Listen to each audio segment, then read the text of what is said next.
Lower the volume, or the music just a little bit. Just the power. It's fine. Okay, I'm ready. So I'm just only doing chapter 0, and then I actually already read chapter 0, English translation already. I have yet to read the English translation for chapter 1. I've already looked at chapter 2 and chapter 3, the Japanese version.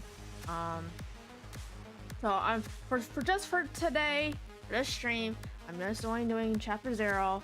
I will do chapter 1 another a different weekend. I don't know if I'll do it next weekend or not, but yeah, probably not tomorrow. No, probably not tomorrow. So the reason why I'm doing this is so that I can read the English translation, because I don't have time to do it off stream, because I have life, work, and other things I gotta do. So this is the only time I would be able to do it. This is forcing me to do it. That's how I do it when I play games. Like, I need to finish this game, but I need to stream it because that's the only way to force me to do it. Alright. So I'm gonna start off with this. Chapter 0. I don't want to be a hero anymore. And we get all the cool illustrations. So neat. Let's start the game. Start the game. This is a game. The game will start now. Please select your save data. You should see a row of icons. Yes, the tombstone icons. Those correspond to the save data. Now find the one with your name engraved on it. What is your name? Do you remember your name? Well, Let me help you. Allow me to move the cursor. My cursor? Let's scroll down. I see black. And down. Okay, keep going, scrolling down. Keep going. A little more. Do disregard the other tombstones and keep scrolling. Here we go. Take a look at this tombstone. Yo Kuronaka. Playtime? 273 hours and 32 minutes. This is you. You are Hiro Kuronaka. Let's load the save data and start the game. And let's enjoy the game again.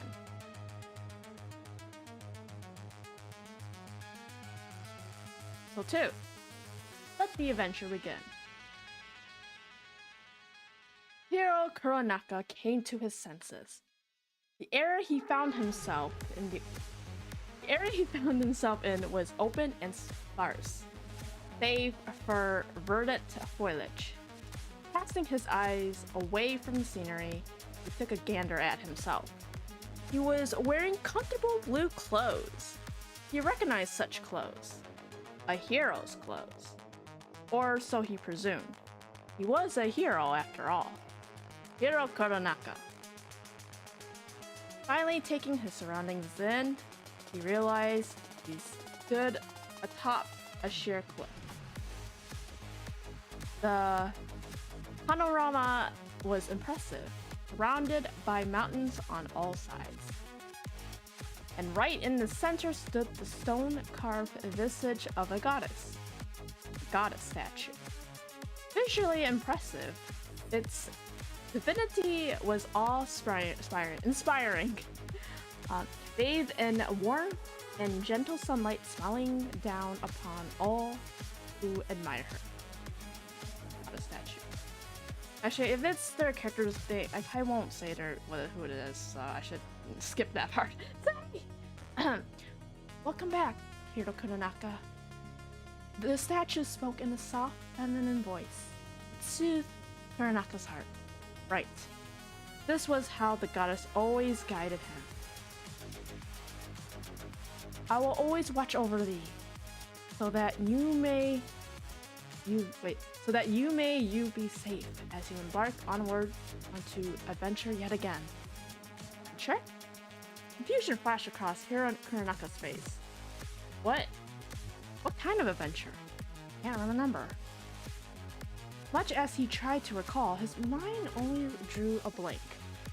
Nothing's coming back to me. What do I do? Where should I go? I don't know. What trouble thee? Hast thou forgotten thine path? Two choices appeared in front of Hiro Kuronaka after her question. Select yes or no. He didn't hesitate to choose yes, and the goddess's reply came swiftly. Trouble thyself no longer. I am here to guide thee. I had instructed thee to purchase a medical herb in the village's shop. The goddess's words eliminated him, unearthing a somehow forgotten memory. Buying herbs from the shop. Right. Head straight down the road ahead of thee to find the village. Then head to the shop. Understood? Oh, and let's not forget the payment. Metallic clang at his feet caught Hiro Kuronaka's attention. Glancing down, he noticed 10 coins at the base of the goddess statue. He swiftly pocketed them. Now onward you go, Hiro Kuronaka. Following the goddess's instructions, he headed down toward the village. His goal in mind. The path from the cliffside area toward the village was peaceful and lined with flowers. After following the trail for a while, he came upon the village. This is where he'd been living. It was quaint little village, surrounded by trees and populated by brick buildings. With a river running through it and hustle and bustle of its inhabitants. It was a picture-perfect idyllic place. Kuronaka followed the main road, marked with neatly lined red bricks. As he kept on down his path to the store, he crossed paths with a young girl carrying a woven basket in each arm. Messy hair, despite being woven into a braid, still framed her sun-kissed freckled face. "Hello, Kuronaka. Are you all done with training?" She smiled warmly as she called out to him.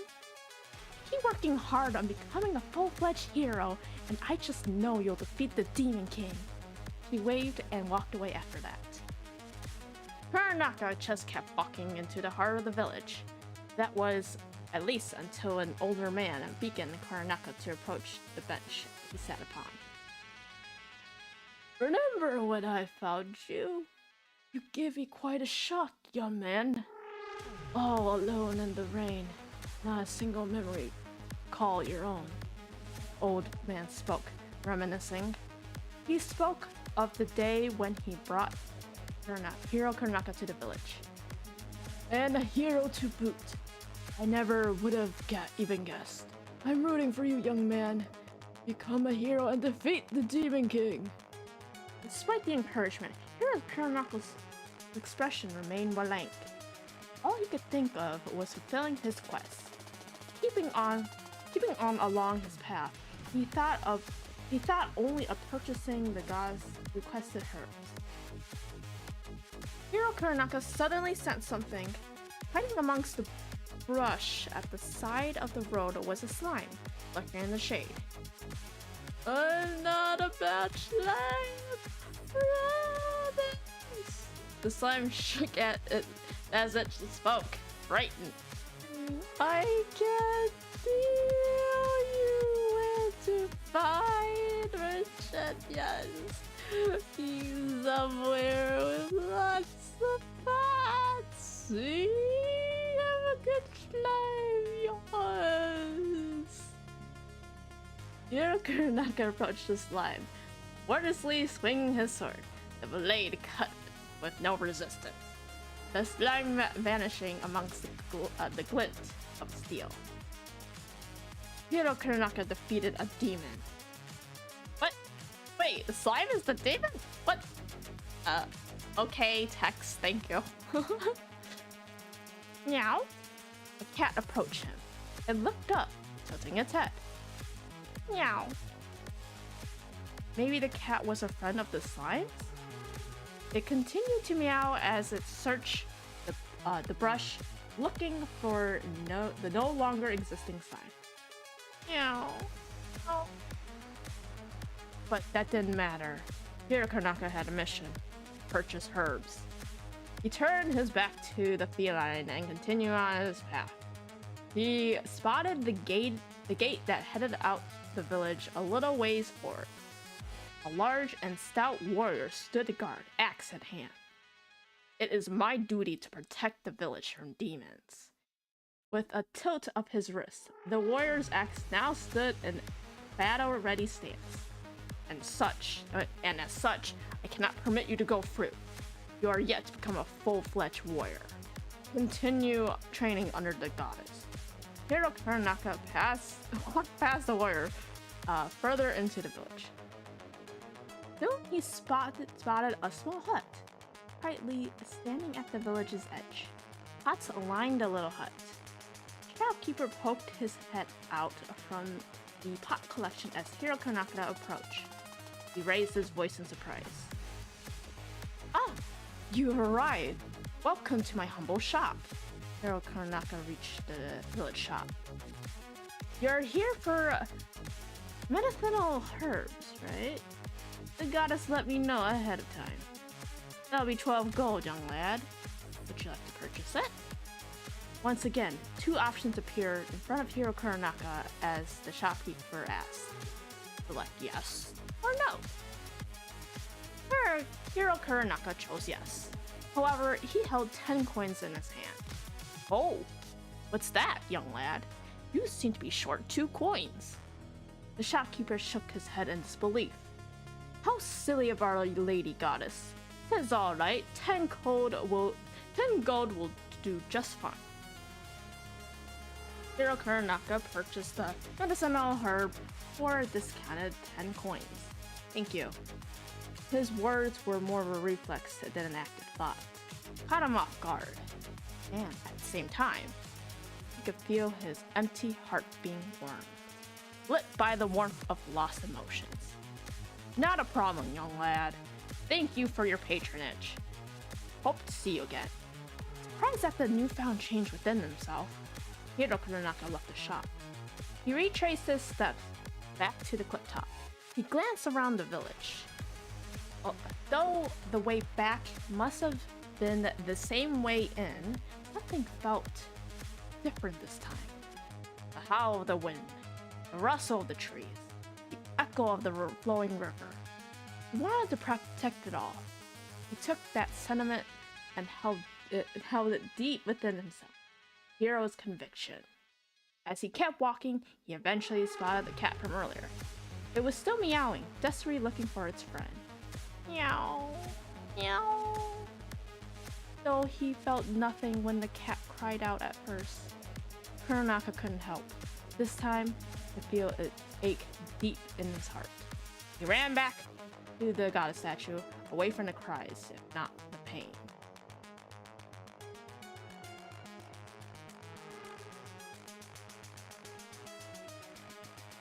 Hiro's Kuronaka awakening. Running through the village, he headed toward the cliff top. The ever-smiling goddess statue stood there, waiting for Hiro Kuronaka to return. Welcome back, Hiro Kuronaka. The goddess's soothing voice greeted Hiro Kuronaka as he stepped back into her sight. As soon as he stepped in front of her, he reached into his pocket to take the herb out. But I have some new instructions for thee. Listen well. Two choices appear in front of Hiro Kuronaka. Select yes or no. Hastily, Hiro Kuronaka asked the goddess, don't you need the herb? This, thou say something? Didn't you want the medicinal herb? I went out my way to buy it, after all. Thou are only to answer mine questions with a yes or no. The goddess' tone was warm and inviting. And again, two choices appear in front of Hiro Kuronaka. Yes or no? Regardless, Hiro Kuronaka asked a question. Well, I'd like to know something. I wasn't really thinking about it at the start, but emotions bubbled within. The more Hiro Kuronaka spoke. Was he feeling anxious? Couldn't know why. Goddess was supposed to be his guide after all, right? Or maybe not. Puppeteer maybe. What the heck am I even doing?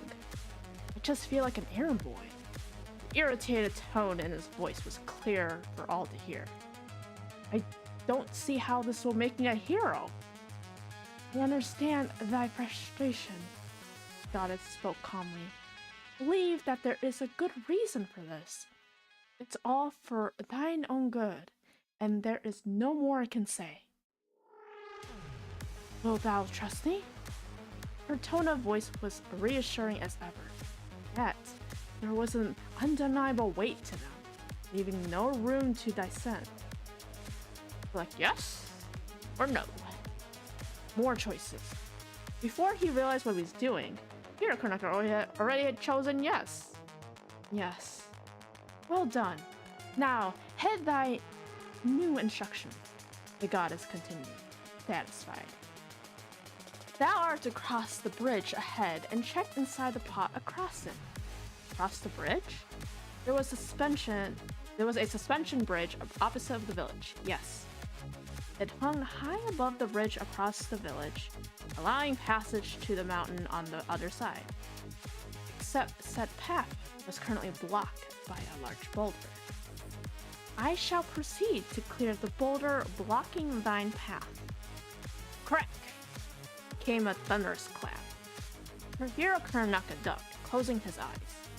Immediately he heard the sound of crumbling rocks. Hiro Kuronaka opened his eyes. realizing the large boulder once blocking his path was no more. Go forth, Hiro Kuronaka.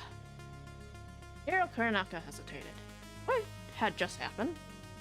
Lightning struck the boulder and now it was just gone? Had it been the goddess's power? What was she?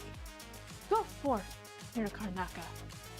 As she repeated herself, voice raised this time, his feet moved almost of their own volition. He headed towards the suspension bridge, but was it really him? It somehow didn't feel like these choices were all his own. His head felt foggy. He couldn't focus, couldn't think of anything. As he kept walking the bridge, he crossed paths with a young girl carrying a woven basket in each arm. Her messy hair, despite being woven into a braid, still framed her sun-kissed freckled face. Hello, Kuronaka. What's with the long face? Keep working hard on becoming a full-fledged hero. I just know you'll defeat the Demon King. Defeat the Demon King? Demon King? What Demon King? An older man began Kuronaka to approach the bench as he sat upon. Remember when I found you? You gave me quite a shock, young man. All alone in the rain. Not a single memory to call your own. The old man spoke, reminiscing. Heed to the goddess's advice and become strong. Moving along his path, he continued across the bridge. Yet, dazed, he put one foot in front of the other, keeping to the path. Passed by several villagers. I'm not a bad slime, promise. Meow. It is my duty to protect the village from demons. Aren't we to do combat training tomorrow? I'm closing up the shop for today. All I can say is a single medicinal herb. The end of the bridge was fine within sight. He was still dazed. Hiro Kuronaka made it to the end of the bridge. It led to an open space just like that where the goddess statue rested. A lonely pot stood in the middle. It must be the pot the goddess had mentioned. Hiro Kuronaka investigated the pot. Nothing was inside.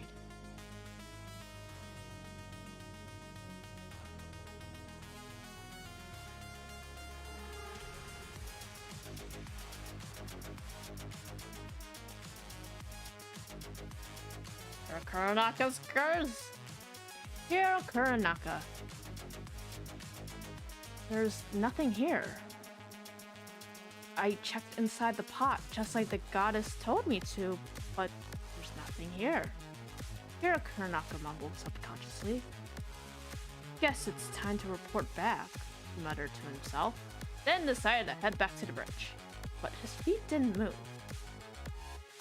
He shook his head, trying to clear his mind, but the doubt didn't go away. He couldn't ignore it. Something's not right here. Why would he need to check an empty pot? Doubt and unease swelled up inside him. What's even the point of this? Why do I have to do this? Static flashed across Hiro Kuronaka's view. At the same time, he was overcome with a massive headache. Ugh! His mind felt hazy and heavy once more. I can't think straight. It doesn't matter. I'll return to the goddess. You could only rely on the goddess after all. As long as you trusted the goddess, it couldn't go wrong. His heart knew as much. Hiro Kuronaka's feet set forth to return to the goddess. He crossed the bridge. And yet, doubt began to simmer in him again. I wonder why. Why is the goddess making me do this? His feet stopped. Fog came back. His feet moved again. Still, all this talk about Hiro slaying the Demon King, and yet I've never been outside the village. He brings himself to a stop, having to only made it a couple of steps onto the bridge. How long have I been in this village? More doubt crept in. And yet, every time he tried to remember something, haze in his mind came back. Why can't I remember anything at all? Can't remember anything before or after it came to the village. Dizziness began to overtake him, little by little. The bridge swayed under him, unstable as flowing water. Eventually he found he couldn't move any longer. Am I even a real hero? Who was I before I got here? What was I doing? His view flickered with static again. Ugh. The headache came back, dropping him to his knees in an intense flash of hot white pain. What the hell? Why is it that I try to remember? Anytime he tried to probe further down his memories, static haze overcame him, and pain shot through his head, as if to block him from remembering something. What in the world? What's going on with me? He squeezed in on himself, gripping his head. It was then thought, just beyond the static and the haze. He couldn't believe his eyes. Huh? Beyond the bridge railing, walking midair, was a person. Someone walking in the air, just as if they were on solid ground, was a girl. A girl wearing eccentric clothes and a smattering of makeup caked over her face. Weird. Thought it was this way. She spoke, entirely unaware of Hiro Kuronaka's presence. Hey, Saigo. Doesn't it smell really yummy around here?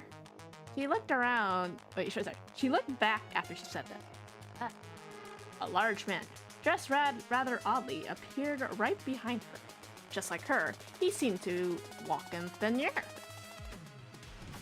Don't know. Don't have a hound's nose like yours. And we're late.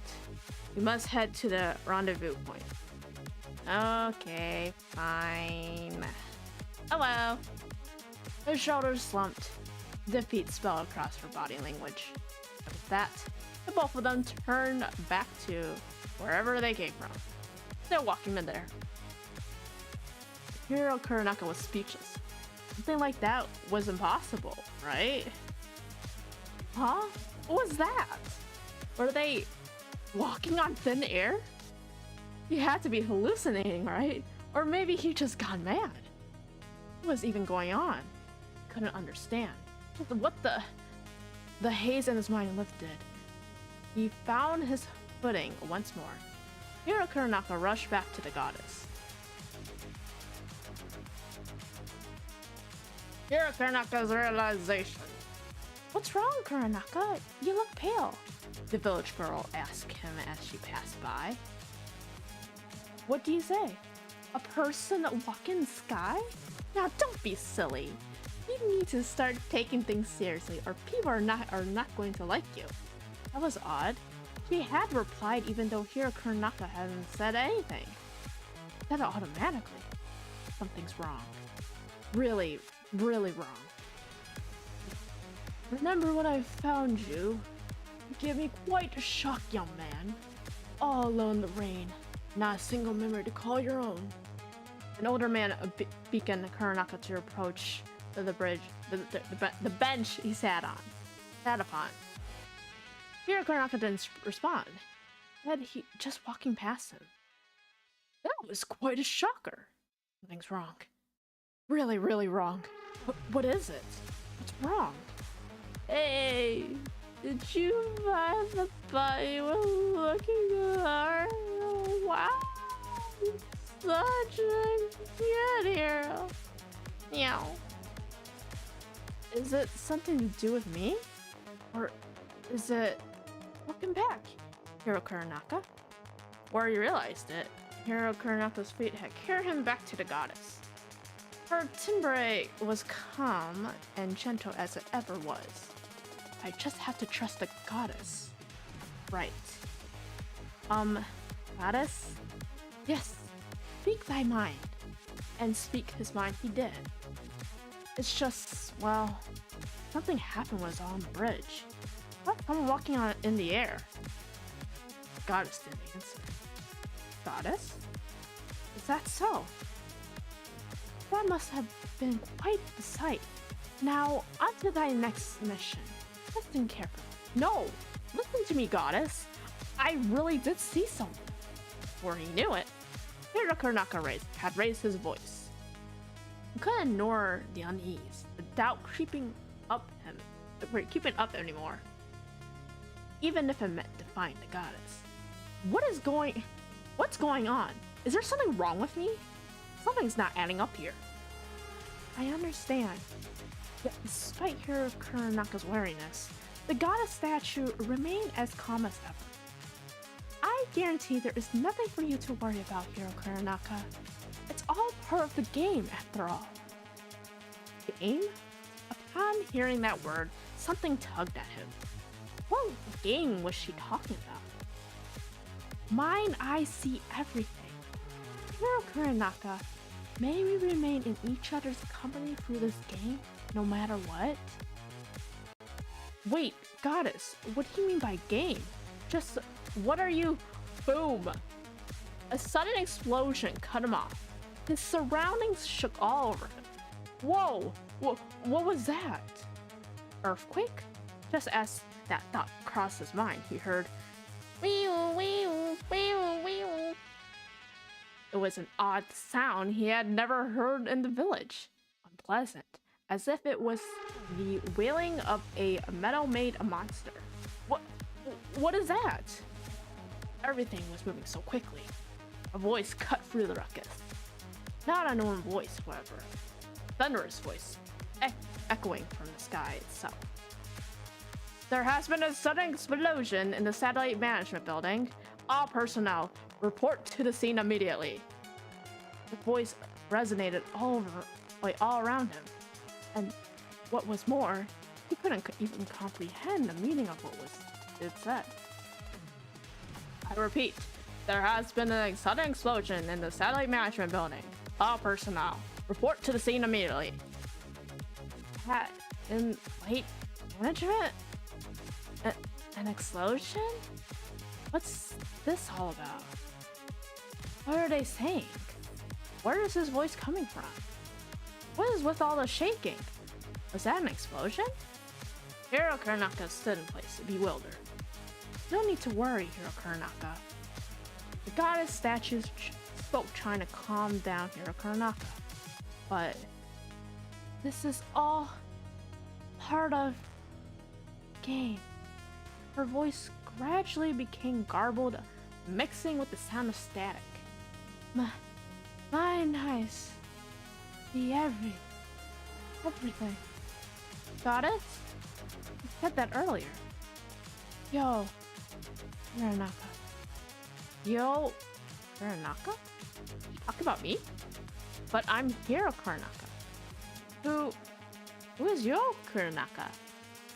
No matter what may come, may we remain in each other's company throughout this game for a long time.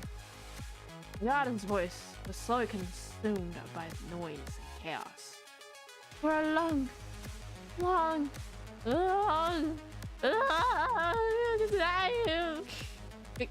goddess? Oh wait, sorry, I should be touching this. It's all glitchy. I can't read that.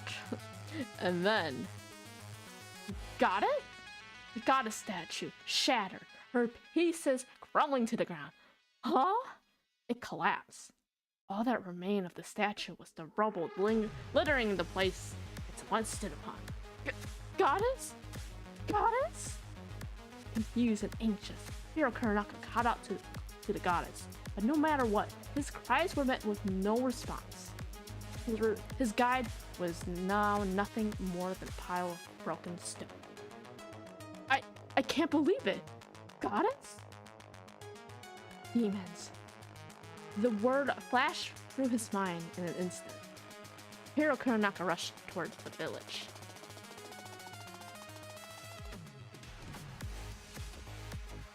The death of Hirokuranaka. Hirokuranaka ran as fast as his legs would take him. He was sure he made it as fast as he could. Yet, there was no one. No sign of any living creature around. It was dead silent. as if the village had been deserted for an age. Where is everyone?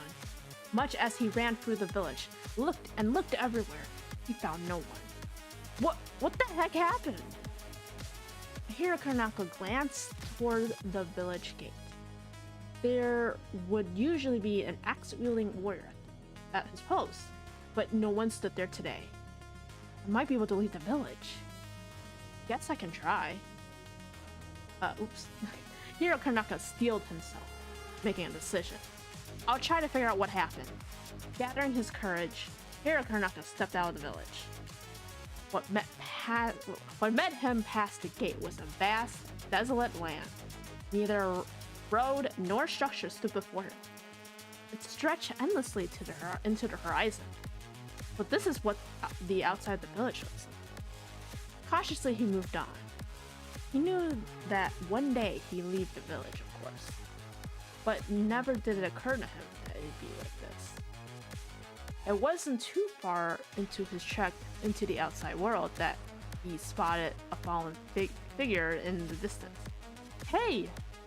As he rushed forward, he realized it was the village girl who often greeted him. Though he called out to her, there was no response. It was immobile, like a corpse. No way. And not far from her lay yet another figure. Hirokanaka ran toward it. Soon he realized it was the proud old man who often boasts about having saved him. He called out, but the old man wouldn't reply. Couldn't. Just a corpse. And not far from where were the bodies of the cat and the slime. And again, he called to them in vain. After all, they were just a corpse. Why did this happen? Hirokanaka stood there in daze. Who would do this? It had to be the Demon King. Hirokanaka was sure of it. It had to be his doing. The Demon King attacked the village. I had to find him. Hirokanaka clenched his teeth and sped off.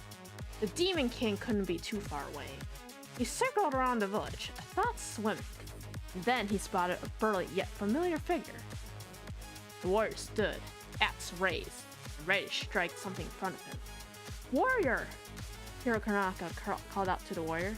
I can't believe it. I'm glad to see you're okay. Yet the warrior paid him no mind. He steeled his gaze instead, locking eyes with the two men who stood in front of him. Hang on, who are these guys? They looked suspicious. It was a pair of piercing eyes and strange clothes. One man's hair was blue, while the other one's was white. Sheltered as Hirokanaka was, he could immediately tell these men were far from ordinary. They're the Demon King's henchmen. I will avenge the village. What? They are? How dare you? Hirokanaka stood by the warrior's side, intent on facing off against the two mysterious men. Huh? Wait, isn't he? One of the men looked at Hirokanaka. His expression shifted as if he realized something. The tall, white-haired man's expression betrayed no reaction, but he leaned to mutter something to the blue-haired man. Kasaki. The blue-haired man who he now knew was named Kasaki, nodded in agreement. They both focused their eyes straight towards Hirokanaka. No mistaking it. He's the one from the picture. He has to be Iroha's. Iroha? What are you talking about? Who are you? Hostility dripped from Hirokanaka's every word, yet the blue-haired man was a face. Calm down. We're here to help you. Huh? To help me? His temper flared, and Hirokanaka raised his voice. That's rich coming from a bunch of murderers. You killed so many people, innocent people. They were just living their life in the village and you murdered them. Anger surged through him, his vision turning red at the thought of the fallen villagers. I don't believe we're on the same page here. Murderers? The blue-haired man replied to the white-haired man's inquiry, almost as if Hirokanaka wasn't there. Might be he's been brainwashed. It's just the kind of thing he'd do. Brainwash? Hiro Kuronaka couldn't make the heads or tails of what they were talking about. What did he mean by brainwashing? What the heck are they even talking about? Just who are these two? Don't be fooled, Hiro Kuronaka. These are the Demon King's henchmen. The warrior raised his voice in encouragement, but his words, instead, seemed to spark the blue-haired man's interest. Kuronaka? So you are Kuronaka, right? Yo Kuronaka? Static flashed across his field of vision. What did you mean by Yo Kuronaka? I'm Hiro Kuronaka. Of that I'm certain, and still, who is Yo then? The goddess called me that before she crumbled. What's the matter? Am I wrong? The blue-haired man spoke, catching Hiro Kuronaka's attention. Or maybe they happened to erase all your memories? What are you waiting for? The warrior, growing impatient, raised his voice at Hiro Kuronaka. We must avenge the village. You shut it. Shortly after he finished uttering those words, the white-haired man leaped at the warrior in a flash, swinging his fists and connecting with a clean blow. It was fast, one could barely keep up, and it was hard to believe a man so big and tall could move that fast. Ugh! As the blow connected, the warrior flew back, colliding with the wall of a village house. The sheer force of the impact made the house shake. Now, back to the topic at hand. The blue-haired man, completely unfazed by what just happened, started his line of questioning again. Tell me, Yo Kuronaka, do the names Ski Iroha and Sui Yakumo mean anything to you? Ski Iroha? Unease grew within. Sui Yakumo? The moment those names left his lips, a violent noise engulfed his senses. A fierce headache knocked him down to one knee. Ugh! It was then that the wall of the shaking house tumbled down. And not only did it come down, but there was nothing inside of it. You couldn't even tell it was a real wall. It was more than a facade, held up by a cheap frame. Every wall in the village followed suit.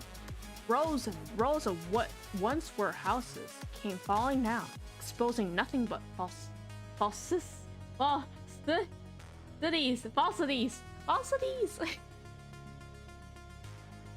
None of the structures were real. It had all been lies. What in the world? Through the noise, Hiro Kuronaka watched on, perplexed. What the heck is going on? Hiro Kuronaka shouted frantically. His static-filled vision worsened. Oh, gotta do this.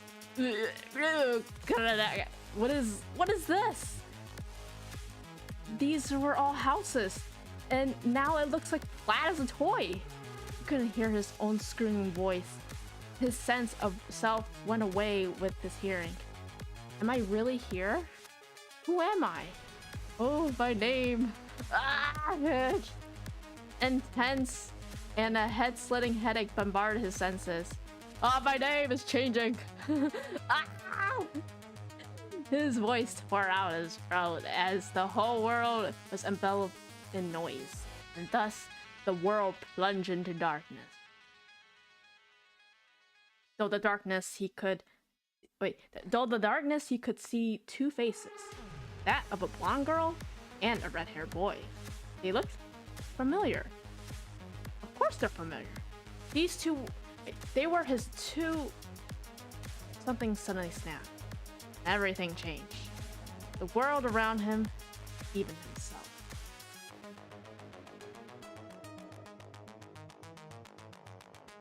What? Oh, sorry. 2 years of brainwashing. What? Yo Kuronaka woke up. Dang it. Somehow he managed to find the strength to steady his feet. Panting heavily, his shoulders moved up and down, steady rhythm. He raised his head all in the meanwhile. and what he saw left him dumbstruck. Everything he had come to know, the blue sky, vast land, and even the village, were all gone. In its place was a vast enclosed room surrounded by inorganic walls and a cold ceiling. Huh? He instantly noticed something was wrong about himself. The clothes he normally wore as a hero had vanished, and in their place was a black and white sporty outfit. He began to frantically look around. A broken, motionless object had taken the place of the villagers and was scattered on the ground. Why am I... This guy has come to his senses? Yo Kurnock had instantly shifted his view towards the voice. The warrior who had previously crashed into the wall of a house staggered to his feet, but something was wrong. He didn't look the same as before. He's now dressed in top to bottom in a white combat outfit, and he has a hood draped over his head with a mask concealing his face. Mask lit up, and the number 24 appeared. 24? Isn't that a number? Seems our hero finally woke up. Well, what are you planning to do? The blue-haired man shot a piercing gaze towards the masked one as he spoke. The masked man clicked his tongue and suddenly raised his voice. Red alert! We have an emergency over here. Requesting immediate backup. In an instant, several security drones appeared and surrounded Yo, the blue-haired man, and the white-clad individual. Wait, what's going to happen? What is all this? You still don't have a single idea what's going on, right? The white-clad individual spoke in a gentle tone, as if he was trying to calm Yo. Look, you won't have to worry about this much longer. I'll put you back to sleep and bring you back. Hold on a second. I'm telling you, it's nap time. With a quick motion, the white-clad individual grabbed a special baton from his waist and swung it straight at Yo's head. Whoa! Yo managed to barely dodge it. Despite being off balance, he backed away and took up a fighting stance. Surprising even himself, he didn't even have to think about it. Oh, so that's the way it's gonna be. You wanna fight, huh? He couldn't see clearly through the mask, but it was evident that he was cowering. Even still. Stop messing around. The white-clad individual swung his baton with force toward Yo. His wide swings left him open to a counterattack, but there was no safe way to block the baton with bare arms. Yo managed to duck and dodge the blow, and with no hesitation charged up and drove a right hook straight into the 24. It was a clean, satisfying hit, if there was ever one. A strike so good that it shattered the 24 displaying on the mask and sent the white-clad individual flying backward.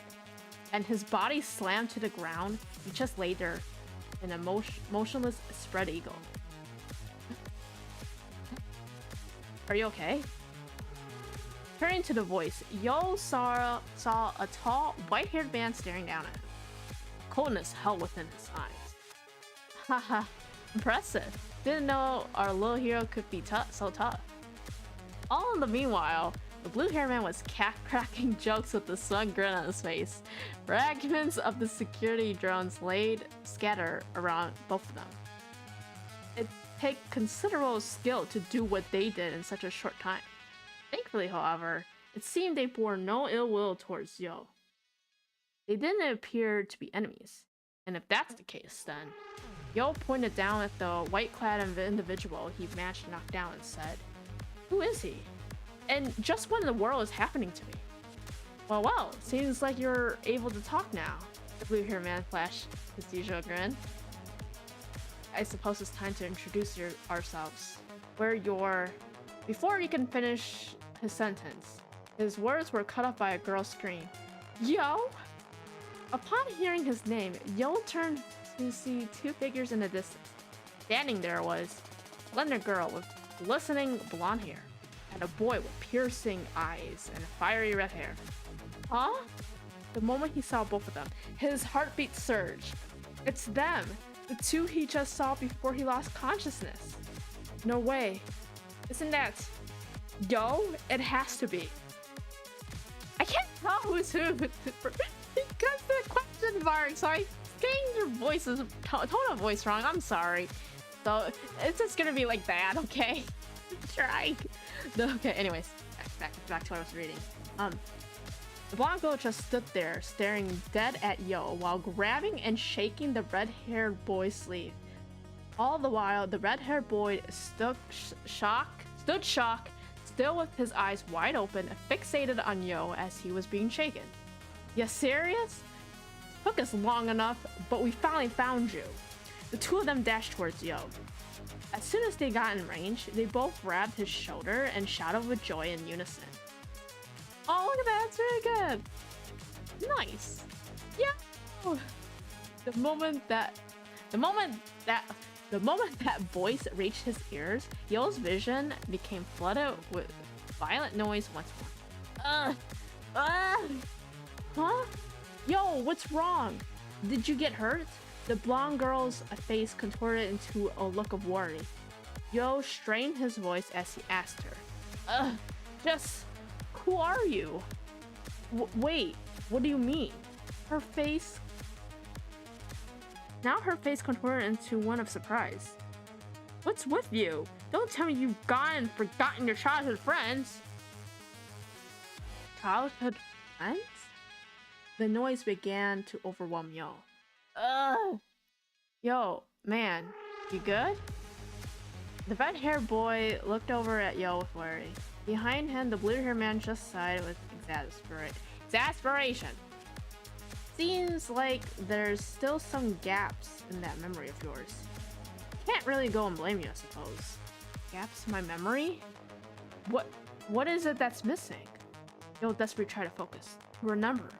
Yet the more he focused, the more noise and pain increased. What's going on?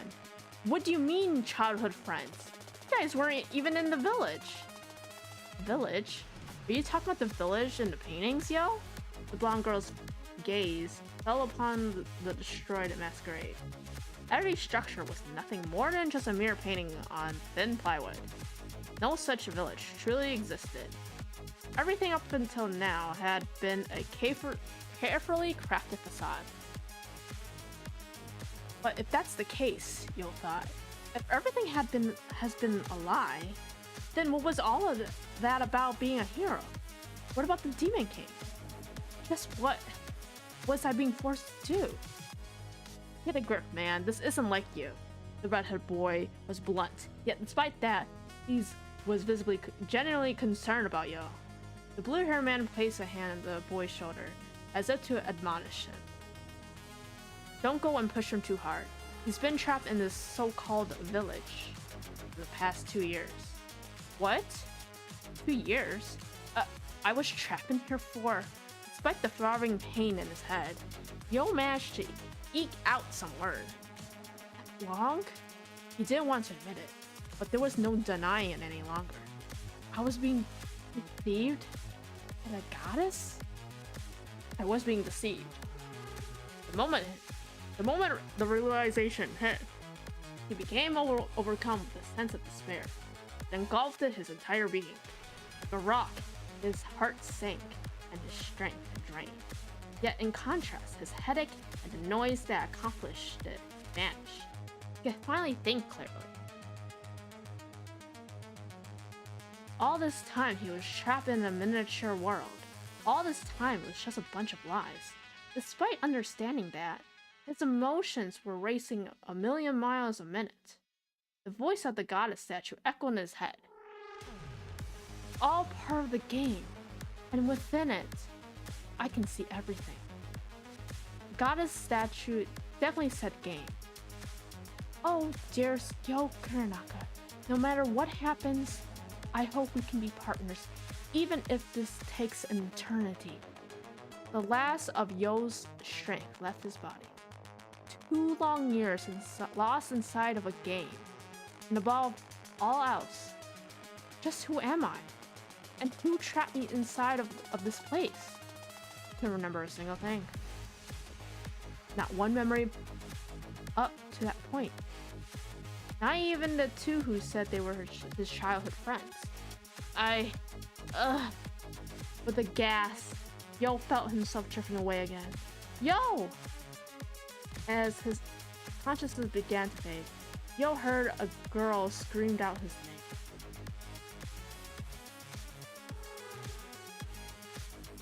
Escaping from the city. Somewhere, a voice could be heard. Nice. A voice echoed from deep within the darkness. Ain't had this much fun in a long time. Who is that? A voice I've heard before. Words I've heard before. Yet, I can't remember a single thing. Even with the holes in my memory. I'm scared. Worse yet, fear is all I can feel anymore. Think you can handle this? A man appeared clearly within the depths of the darkness, but his face was missing. In its place was a metal mask. Sticking out from the back were finely braided thin dreadlocks. The masked man stood about 20 meters away. Radiating from his body was a sinister purplish red aura. Along with that, a dark red energy spear hovered squarely above his head. All Yo could feel throughout his body was bone-chilling terror. Then that spear was hurtled towards him. All that remained was a pure white light. A certain image jumped to the forefront of Yo's mind. The city was burning. That was my... No!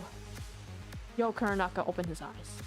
He laid at the end of the corridor, surrounded by inorganic walls, floor, and ceiling. He grasped the situation immediately. I see. I lost consciousness, and then... But still, just who was that masked man earlier? Did that happen? Was I remembering it? The fear I felt was overwhelming. I wanted to recall it, yet at the same time, I didn't. Right then and there, the two of them gazed over at the dazed Yo. Thank goodness you're awake! Jeez, don't go scaring us like that. It was the blonde-haired girl and the red-haired boy who claimed to be Yo's childhood friends. And standing behind him was the man with blue hair. So how are you feeling? Are able to remember anything after your nap? Yo spoke about the last thing he saw. The city was burning. Huh? Yo's self-proclaimed childhood friends shook their expression instantly. Are you talking about Megaru City? The blonde-haired girl let out a heart-wrenching cry, while the red-haired boy could only find the strength to hang his head. The blue-haired man took this as his chance to speak. Ah, I see. When you collapsed, I was worried about what might transpire, but it seemed it might have helped you cover some of your memory. Then his facial expression turned stern. Sticking around here any longer is risky. We need to get out of the city before you pass out again. City? Cave? Look, I get things don't make sense yet. I'll try to explain it as best I can. The blue-haired man glanced sideways at the distraught two as he spoke. If we let your childhood friends take charge, they'll just keep being useless and we'll be twiddling our thumbs. The two snapped back in protest. We're not useless! Kazuki, you son of a... The blue-haired man continued talking without giving too much thought. I suppose I should introduce myself. I'm Kazuki Ayama. Kazuki Ayama? So that's his name. And over there is my friend, Q. The tall, white-haired man introduced as Q was keeping watch at the end of the corridor. Only when his name was mentioned did he turn toward the group. His cloudy eyes meeting Yo, it was his way of saying hello. Unlike Kazuki, he was a man of few words and expression. We, along with 8 others, are in the resistance. We snuck into 24 City. What? 24th city? Resistance? I take it as none of this makes sense, so let me explain in more detail. It was almost as if Kazuki could read Yo's mind. The place we're presently standing around in is known as 24th City, though the city itself is just one giant building. Wait, so this whole city is a building? That in and of itself isn't unusual. After all, there's 23 other cities on the surface. They're all pretty unique and have their own quirks, but they're still normal cities where people live. Thing is, 24th City is different. As Kazuki paused to catch his breath, his expression turned bitter.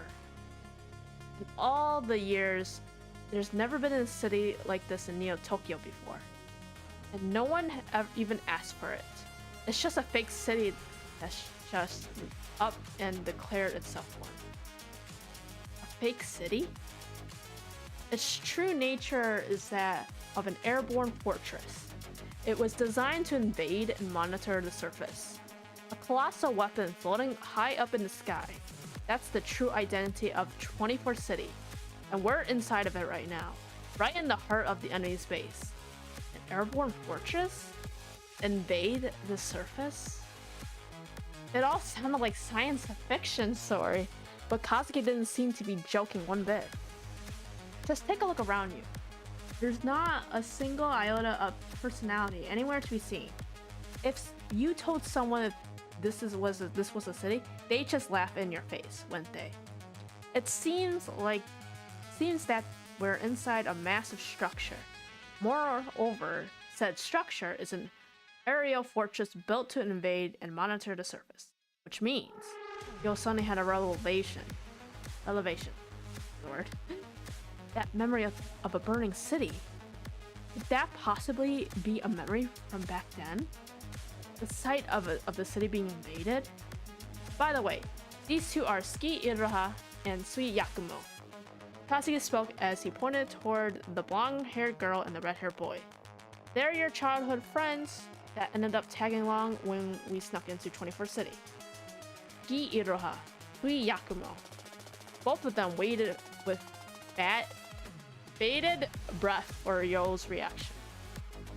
But no words left his lips. He couldn't remember a single thing about them and was at a loss. He had no memory of his childhood friends, and that confused him greatly. How do you react to them? But he was sure he could trust them. Intuitively, or perhaps instinctively, that's how Yo felt. Besides, there still wasn't enough information. At the end of the day, his only choice was to hear them out. As Yo came to his decision, he wanted to ask what was concerning him most. Something just came to mind. There was a man wearing a metal mask with dreadlocks. The air suddenly became tense. Is it possible that all of this is because of that masked man? Sui instantly leaned forward. Just how do you remember that masked man? Why did you remember him and us? But a look of disgust spread across Sui's face. As expected, he seemed to be the emotional type. I only remember bits and pieces of it, but I was fighting him in the burning city. Just speaking about it gave him chills. The sheer terror brought back fear beyond memory. That alone explained everything. I'm pretty sure it stood no chance against him. He listened to Yo's word with a solemn expression. From the look of her on her face, it seemed as if she knew something about what had transpired. That masked man is our enemy, he mumbled. No, actually, he's the worst enemy Neo Tokyo's ever faced. The worst enemy? Yeah, the other disaster he's caused is unprecedented. He single-handedly crushed the whole nation of Neo Tokyo by force and turned it into a hellhole these past few years. Neo Tokyo. No one can remember a thing, but as Kazuki said, it must have been a nation. It must be a nation. He also mentioned that there was There are 23 cities within it, and he destroyed it all by himself? What kind of monster could do that? But after recalling the terror felt when facing him, it's hard to dismiss it as a lie either. Following the invasion, he donned the moniker Zero. Everything about him is unknown. Zero. That's his name. He's probably the reason I can't remember a single thing. Zero seems to have unlimited control over military equipment that was fitted with AI. Drones? Check. Robots? Check. After mastering how to use them, he invaded every city on the surface all by himself. Yo saw security drones scatter all around the fake village. If he was able to control those without any limits, it wouldn't have been impossible. As if things weren't bad enough, after the invasion, he got himself some minions with 24 city masks. The warrior, the guy from earlier. Seems those wearing the 24 masks like him are members of the city. Yo, you really don't remember anything? You were the last one standing when it comes to defending Megaru City, our hometown.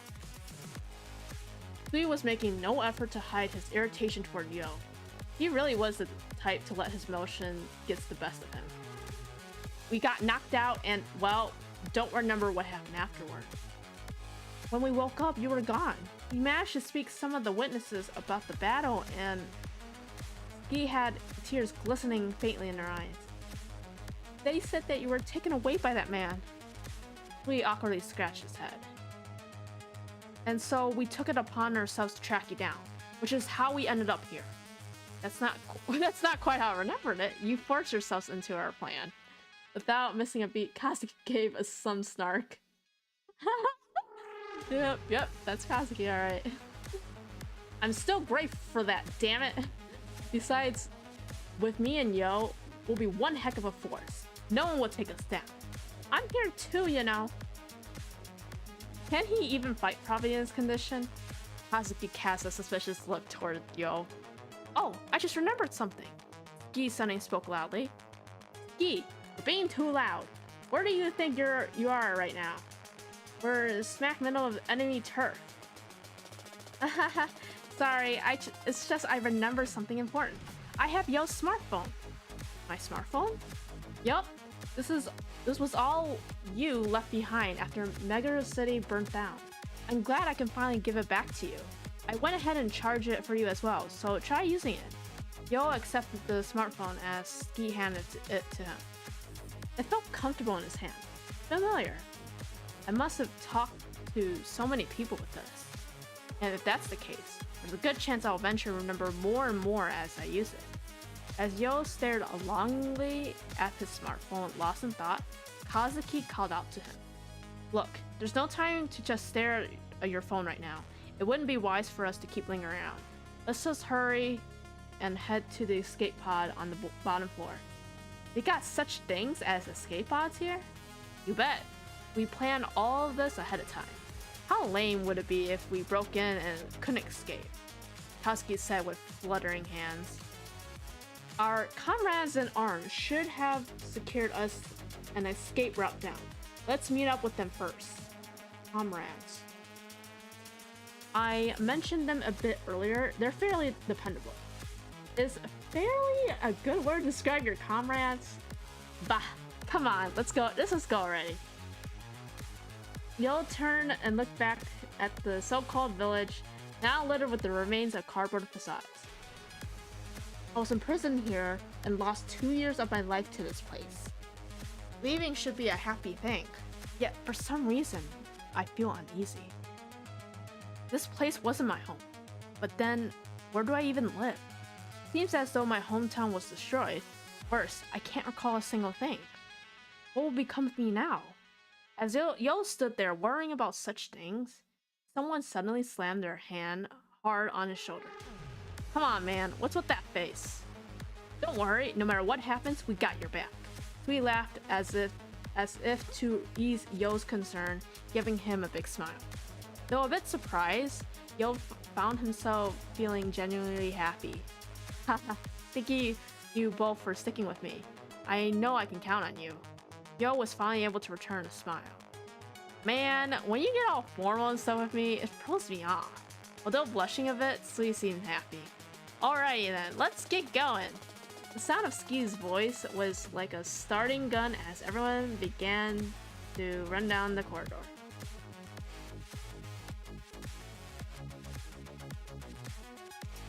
Escaping with friends. Kazuki and Q led the way. Ski and Sui tailed right behind them, and Yo stayed in the back. The group continued to run through the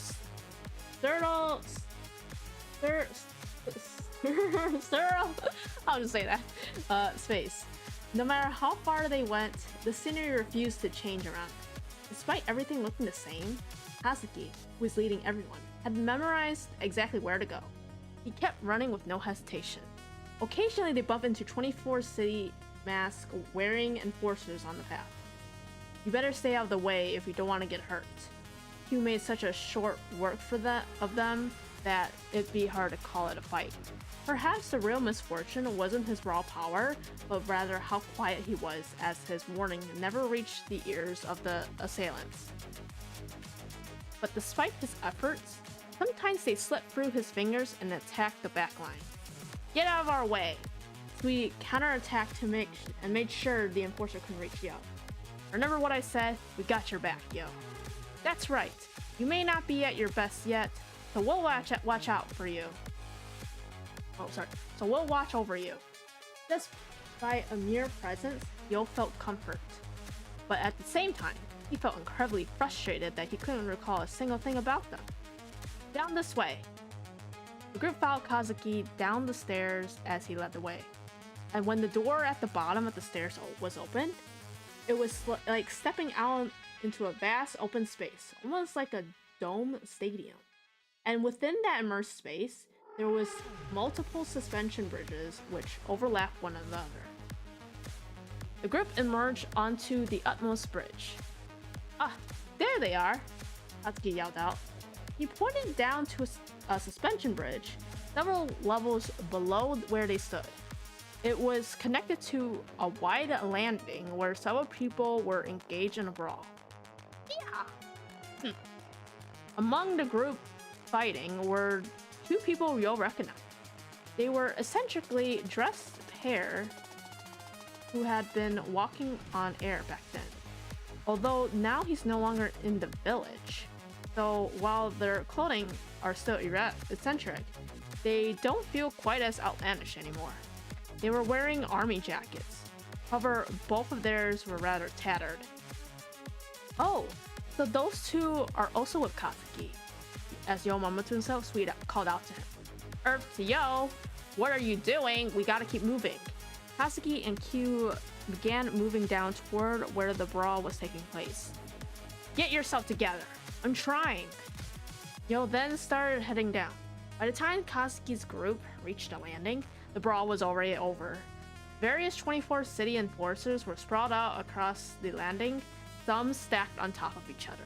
And in the center, 8 men... Oh, wait, they don't show them yet. 8 men and women stood. Unlike the enforcers, each are dressed in that accentuated with their personalities, lacking real sense of cohesion. Okay, there we go. Ah, you're finally here. I was a bit bedside myself. I thought you had perhaps gotten lost. You know, if you were gonna take a bit of extra time, you could have at least given us a heads up. The tall man and woman possessed striking facial features and wore bomber jackets. Their personalities contrasted though. The man was friendly, while the woman was a bit brusque. She stared off into the distance and pulled her cap low over her eyes. Sorry, so what's the status of the satellite? In response to Kazuki's question, a girl in an old-fashioned school uniform leaned forward to answer. I'm glad I did that, because I'm like, don't reveal them just yet. We managed to shut it down and then blew the master control sky high. Reckon that should make it useless for a while. She had a young, adorable face, which made her plain the school uniform all the more odd. What a waste. If we had instead analyzed the tech, we could have made a killing. Next to speak was a man dressed in gaudy gold clothing. His rotund body was adorned with glistening accessories everywhere, and his long, wavy hair was tied back. Just by looking at him, you could feel the air of utter annoyed arrogance. Something like that shouldn't exist in Neo Tokyo, he mumbled in his usual low voice. Yo had absolutely no clue what they were going on about. Last he heard, they were inside the airborne fortress. So just what the heck is this satellite they're talking about? Oh, good, more character review. Woo! So, you two, you managed to track down that childhood friend of yours? Next to speak was a small statured boy. His face made him look innocent, but he was dressed head to toe in black biker gear, which made him appear more tough and hard-edged. You bet, we finally found him! Ah, right. Let me introduce you to the legendary hero, Yo Kuronaka. Husky thumbed back at Yo, who was standing around behind him. Everyone's gaze immediately turned toward him. Wait, what? A legendary hero? A boy with slender, feminine features and striking green hair spoke out in surprise. He had a bag slung over his shoulder that bore a mark indicating that he was a medical professional. Kazuki, please don't joke around. Please stop joking around. Yo couldn't help but voice his criticism. Haha, but you gotta admit, it does sound cool, doesn't it? I mean, yeah, but just as Yo started to say something, he suddenly gasped in shock. A girl with bold makeup suddenly right by his side sniffing. You got a smell of food all over ya. Do you have any to spare? Well, do you? Wait, you're asking for food now? Yo suddenly remembers the herb he bought while he was on an errand for the goddess statue. I mean, I do have some herbs, but I have no idea what kind they are. The moment Yo pulled out out from his pocket, the girl snatched it away like a thief in the night. Don't really care what kind they are, just got to eat something. And then she proceeded to shove the entire herb into her mouth. Whoa, hey! Are you sure it's even okay to eat something weird like that? Hey, thanks for the snack. Holy crap, she devoured the whole thing in one gulp! As everyone was engaged in a nice, relaxed conversation. A massive new set of 24 city enforcers poured in from all directions of the landing. There they are! Don't give them a chance to escape. Surround them! In an instant, Kazuki and the others were surrounded on all sides. More and more enforcers kept showing up, so eventually, they were all over 100 of them. This looks bad. What's the plan? What do you mean? It's simple. You punch them, roll them around a bit, just gently beat the ever-letting crap out of them. Nice to see y'all have some energy to spare. Well, I'll just leave them to you. Don't be ridiculous. You're helping too. Come on, give a guy a break. I've been running non-stop, but I suppose I got no other choice, huh? Kazuki was still wisecracking despite the situation. You lot can fight too, right? The burly man in the army jacket shot a glance over Yo, Sui, and Ski through his thin sunglasses. Yeah, of course. As long as we're together, nothing can stop us. Let's do it, Yo, Sui. Hell yeah. Been ages since the three of us had a chance to team up. Hearing Sui's word made Yo feel warmth deep inside his chest. Fighting side by side with friends wasn't something he had trained for. This feels nice. Those words slipped out as natural as breathing. Huh? What was that, Yo? Don't worry about it. It was nothing. Anyway, let's work together and break through their ranks. From then on, a chaotic battle ensued. The pair wearing bomber jackets, Gio Takinagawa and Mio Jujo, utilized swift, elegant movements mixed with aerial techniques to quickly dispatch their opponents. It was pretty scary how both of them would periodically shoot a cold, piercing stare. Even just looking over at it gives me chills. The girl in the old-fashioned school uniform, Tsuruko Senba, didn't seem much of a fighter, yet tried all the same. She swung a book around, bonking as many enforcers as she could. The two in the tattered army jackets, Enoki Yukigaya and Roku Saigo, were clearly incredibly skilled. Enoki blasted enforcers away with a bazooka she had procured from somewhere, while Roku charged forth and mowed them down one after another with his fists. The petite, bike-styled Hyaku Ichitaro wasn't what you'd expect. He had a rather combative fighting skill that sent his opponents flying. The flashy, rich Eiji Todoroki wielded an attache case that transformed itself into a multi-purpose self-defense gadget. He used its various forms to fight off the onslaught, though he seemed more interested in staying clean than he did about the fight itself. Koishi Kohinata, who looked pretty frail, was running around and trying to avoid the enemy. He didn't seem to be fighting much at all. A shadow that looked like some type of creature burst out of the medicinal bag he was clutching and lunged at the enemy. I don't even want to ask what that is. And then there's Yo, Ski, and Sui. Moving in perfect unison, they took out the enforcer after enforcer. They watched each other's back. If one of them lose their footing, another would rush to assist.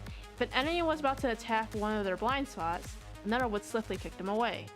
It was a strange sensation for Yo. He couldn't remember a single thing about Ski and Sui. Yet the more they fought, the more he began to understand each of their movements and thoughts. Not as memories, but instinctually. It was as if they'd been doing this for most of their lives.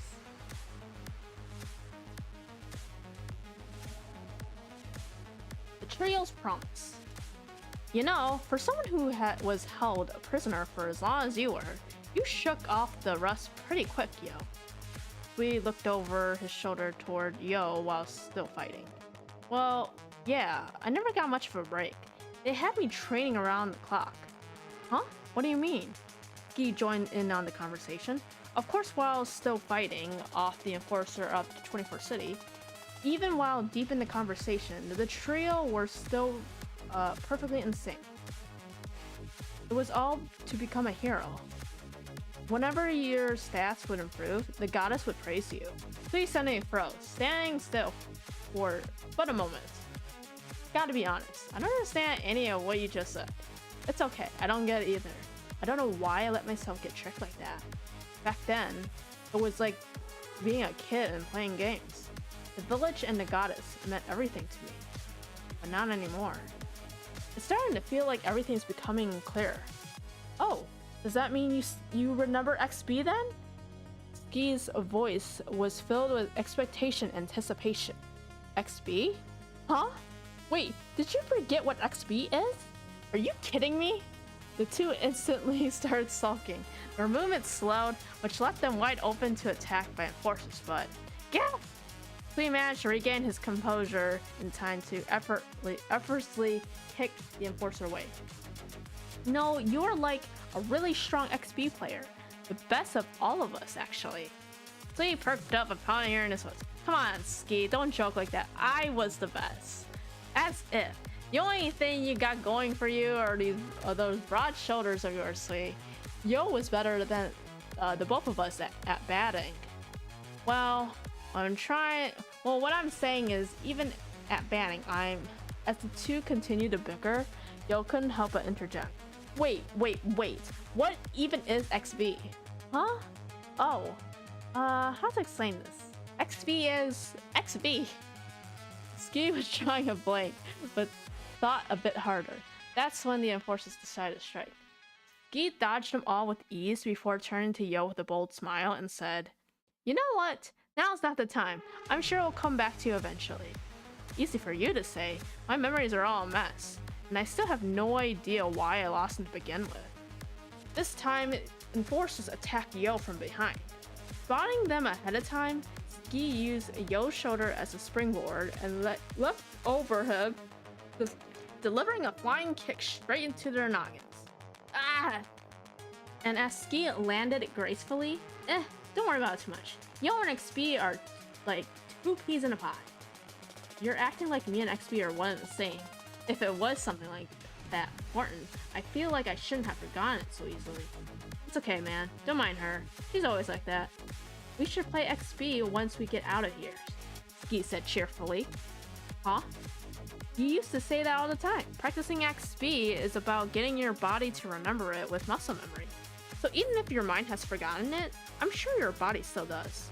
And I'm positive it'll all come back to you if we play a game. I said that? I don't remember saying anything along those lines. But it doesn't sound wrong. I mean, the three of us fighting in perfect sync just proves it. So just take it easy for now. You don't need to worry. Not about your memories, about XP, or even about us. Ski said that with a gentle smile. Ha! Honestly, I never really had to worry about you from the very start. Not that it stopped us, since you're the type who always make us worry. But somehow, you always just shrug it off and resolve everything with a straight face. Sweet chuckled as he punched the enemies away with great force. I mean, I don't think I need to continue worrying over you all the time. So you know what? I'm just not gonna do it. Figure everything out. Figure everything out yourself. Sweet, you're just being stubborn. I know past that hard exterior of yours, you're happy he's back. Ski looks back at you. Everything else can wait. We just need to focus on getting back to the surface. Then we can play some XP. And soon, you'll start to recover your memories. Nothing would change what we are. Friends chasing after the same dream, side by side. Friends. That word shot like an arrow straight into Yo's heart. Friends. Chasing after the same dream? Finally, this is the last of them. Sweet shouted with excitement behind him. Simultaneously, the last of this 24 city enforcers were blown away. Yeah. Well, that's that. Awesome work, Yo. Hey, how come you're hyping him up and not me? Pretty sure I took care of most of them. Were you even keeping score? Perhaps due to sheer sense of relief after a battle, Yo couldn't help but burst out laughing at the two of them bickering. Haha. Seeing Yo laugh, Ski and Sweet couldn't help but join in alongside him. Hey, how about this? In celebration of our union, let's make a promise. Promise? Huh? What are you even making a promise for? Let's see. How about we hope Yo gets back to the surface safe? The heck? Ski, that's not a promise, that's just a wish. Who cares about the small stuff right now? It doesn't seem right to be setting lofty goals for ourselves at a time like this. Ski puts out her fist forward as she speaks. Fine. Despite looking utterly dumbfounded, Sweet thrusts his fist out to join Ski's. Come on, Yo. Fist out. Huh? What are we even doing? We're making a promise. A special little pact between the three of us. The three of us, huh? So I just hold out my fist? Yuppers. Seeing Ski nodded happily, Yo mimicked the two of them and thrust out his fist. Like this? Bingo! Man, I'm feeling kinda awkward here. Nah, whatever. You feeling that, Yo? That rush of power? Honestly, I can't feel much of anything. But with our fists together like this, I can feel everybody's body temperature. It's such a simple pose, but the longer we hold it, the more it starts to feel right. We hope Yo gets back to the surface safe. Huh. There's no real basis for it, but it feels doable. No matter what happens next, I feel I could make it happen. Which is why Yo secretly whispered in his heart, I hope all three of us get back to the surface safe. Yo secretly changed his wish. Hey, you three! How long are you gonna keep fooling around over there? We need to get moving. From a short distance away, Eiji Todoroki called out to the three of them. Stop wasting my time. Do you know how much money I can make in just a few seconds? Looking around, the others already defeated the enforcers of 21st City. Amongst them stood an amused Katsuki, his gaze fixed firmly on the three who stood their fists together. Sorry, come on, you two stay alert. The three withdrew their fists and began following after Kazuki and the others.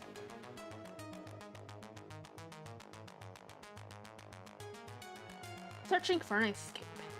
The group found themselves hopelessly lost in what seemingly a giant maze. No matter how much they moved forward, everything around them seemed to repeat ad infinitum. Above them, they could see an almost endless amount of suspension bridges. No one had any idea where they are or how long it was going to take to reach their destination. All they could do was running with each other. Nevertheless, all Yo could think about in this moment was that despite the fortress stretching on and ever onward, he had spent so long locked up in the village. As he pondered how much time had passed, his body began to feel heavy.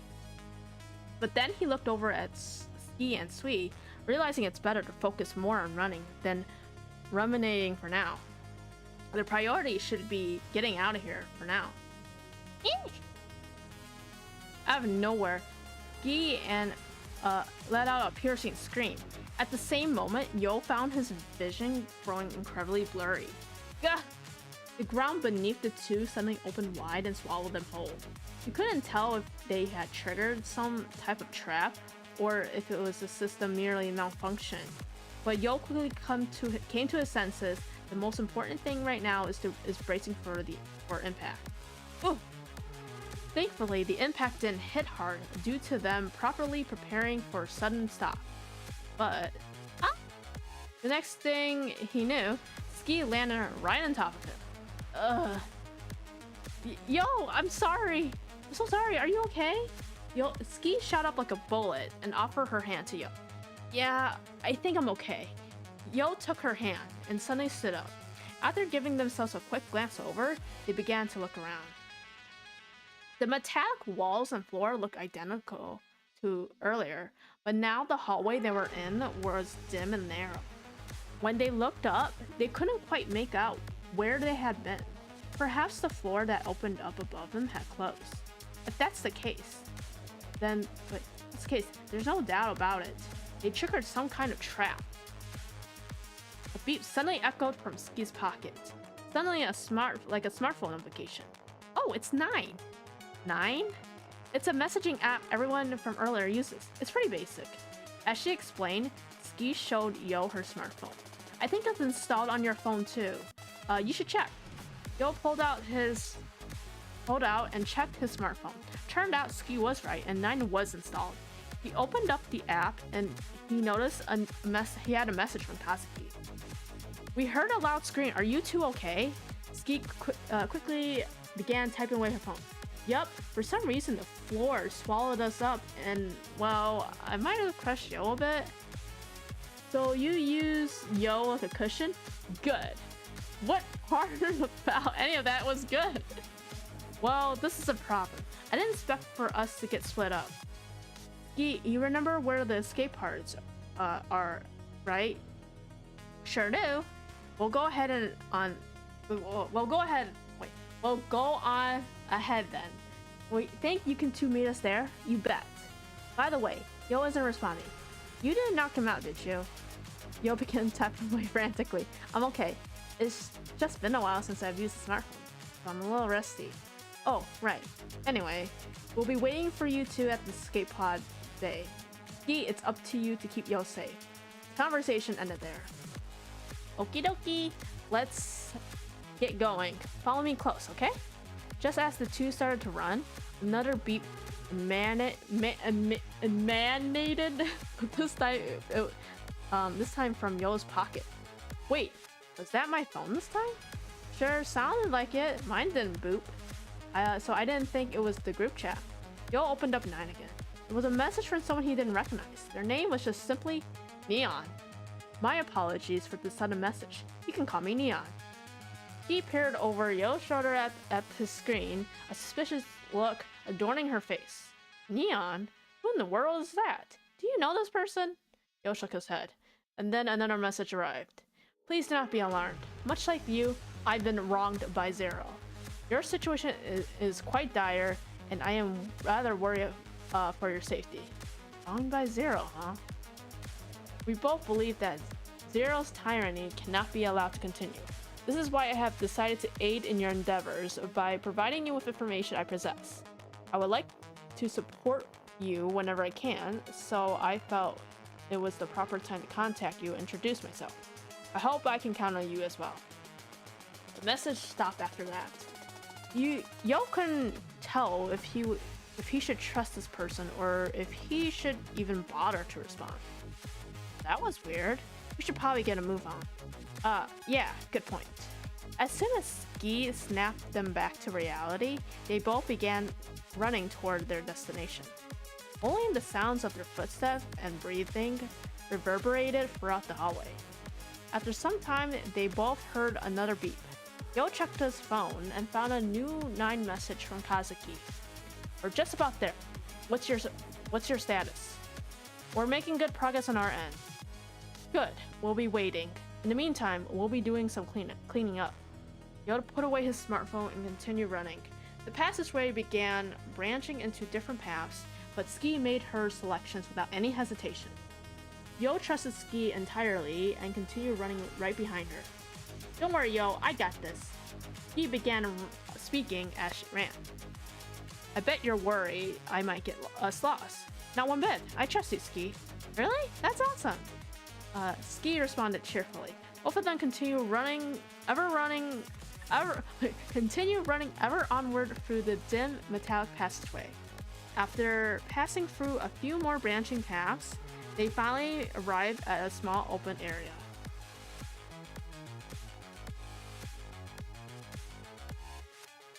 The final sprint toward freedom. Well. Nice of you to finally join us. The two found Kazuki and the others standing around an open area. 24 city enforcers and security drone fragments laid scattered around them. So this is what you meant by cleaning up, huh?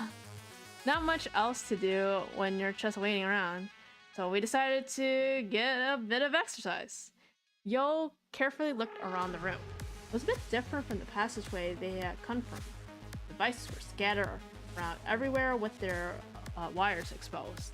A faint layer of dust could be seen in the air. It was clearly a place people wouldn't come and go out frequently. Take it you notice just how different it looks from earlier. We're in the lower levels of the 24th city. Husky noticed Yo's eyes wandering around and started to talk. It's like you know everything. Well, it's pretty dangerous around here, so I made sure to study up. Why did you even come here in the first place? You mentioned saving me was only because of Ski and Sweet Attack and all. Saving you was just a bit of a bonus. In reality, we actually came to take care of something else. We came to destroy the satellite's master controls. Roku picked up where Kazuki left off, his deep voice booming. Zero, you know, the leader of 24th City, launched it a while back. Satellite's master controls. Kazuki and the others mentioned something about that before, but why would they want to destroy that? As Yo's thoughts began racing, they were abruptly interrupted. Hehe, judging by the look on your face, you want to know what's really going on. Sudoku ran up to Yo and leaned close and without hesitation. Huh? I mean, yeah, I wouldn't mind. Yo was just utterly and plainly confused and barely mustered out the words. Sudoku Senba reporting in. I'll explain it all to you in a jiffy. Sudoku's face lit up as she straightened her posture with pride, her screw uniform flapping around. Oh wow, you're suddenly bursting with energy, Sudoku. You know what they say, knowledge is power, and I'm a pro at explaining things. She cleared her throat and stuck her left index finger in the sky. First off, the satellite we put the kibosh on wasn't just used for spying. It's also secretly a dangerous weapon that monitors the citizens of Neo Tokyo and murders them. Wait, what? It's also a weapon? Yo suddenly found himself at a loss for words. We're calling it Space Envoy Free. The satellite had a name, Space Envoy Free. Of course, up until now, Yo had no idea. The satellite is composed of 3 large main units, about 300 subunits. Each of them monitors the surface, with the capacity of being able to fire laser beams at will. We don't really get it, but it seems to have pretty much a limitless energy, and many are killed by lasers each day. They're killing people every single day? It was almost like we're at war. No, not almost. That's exactly what it is. And the one pulling the strings of it all is that masked man, Zero. As soon as Yo recalled him, a chill ran down his spine. We don't put a stop to it. More and more people were going to die. So that's why we're here. We came to dismantle its only master controls. Though we couldn't destroy the satellite itself. It should be rendered useless for now. She finished explaining with a proud look on her face. Was that easy enough to understand? I'm not sure. The scale of what's going on is so big. It's hard to keep up. It was evident that Yo's genuine reaction to the information. You're still struggling? Come on, pull yourself together already. We've already destroyed the master controls, so it's fine to forget all about the satellite. Hyakuya Ichitaro had a triumphant look on his face. Besides, it was super easy. It doesn't seem like Zero was all he was hyped up to be. But didn't this all feel a bit too easy? Nah, you're just a big worrywart. Nothing wrong with everything going to plan. Hyakuya Ichitaro let out a confident chuckle. In contrast to his optimism, Koichi seemed a bit more cautious. We just need to get back to the surface. We'll leave you behind if you can't keep up. For now, Hyakuya Ichitaro is right. Stay alert, everyone.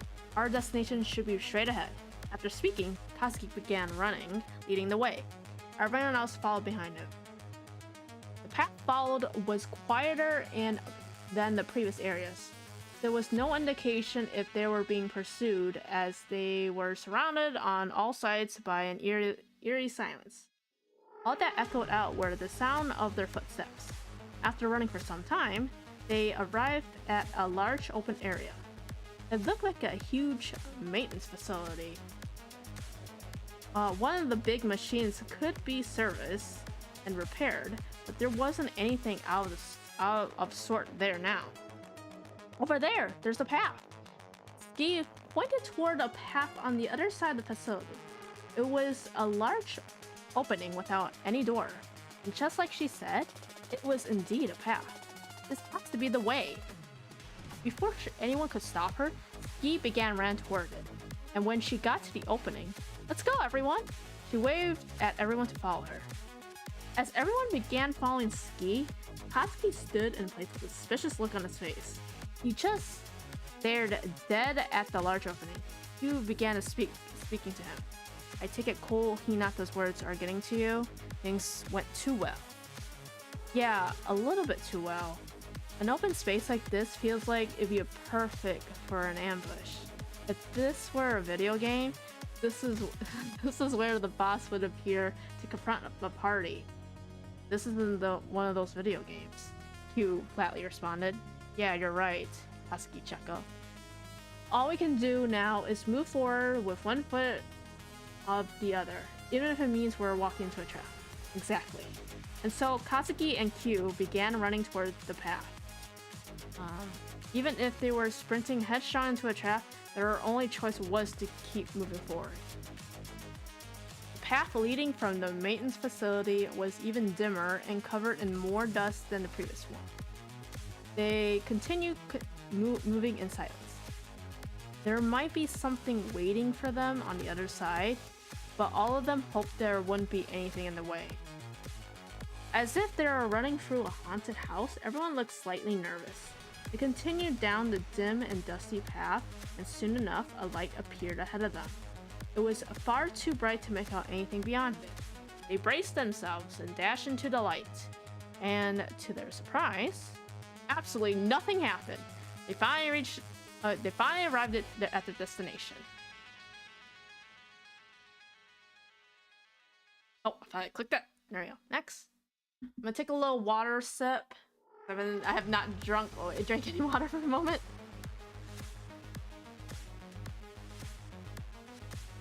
Okay. The Demon King appears. Look over there, it's the escape pods. Inside the room, they found round pods lined up against the walls. Each pod was about 3 feet in the diameter. These were escape pods. Even without explanation, it was quite obvious what they were just looking at them. Everything about the room clearly indicated this was the escape pod bay. Let's go! Now we gotta do is just get in, and then the lights suddenly cut as if the power had been turned off. Hey! What's going on? The group all began to panic, and Yo began feeling tense amid the darkness. Suddenly, an eerie voice crept on in the dark. My, if it isn't the hero Kuranaka. Nice of you to join me at last. What? Yo gasped. Could never forget that voice. Goddess, is that you? Indeed. But Goddess was merely a nom de guerre. I'm sorry, I butchered that term or word, sorry. I, who have been carefully guiding you thus far. Cutting through the darkness, candles sitting in the stands began to ignite. The wicks lit up one after another, and from the light they were casting, emerged a throne. Before they could figure out what was going on, they were now staring at the dead ahead at the throne, and sitting upon it was also the Demon King Zero, who the mighty hero must slay. Zero had his elbows firmly placed on the throne while resting his head on the back of his hands.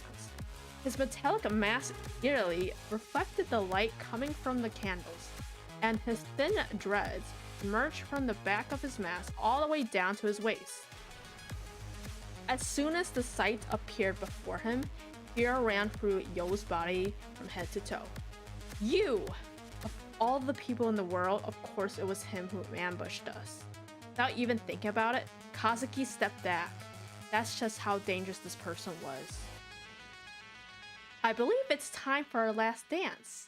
Let it rain down blood upon us as we take our final blow. The ground beneath the group's feet transformed and began resembling the starry cosmos. What's going on? Wait, are we in outer space? It didn't just stop at the ground. The ceiling, the walls, all faded away as it looked like they were transported to outer space.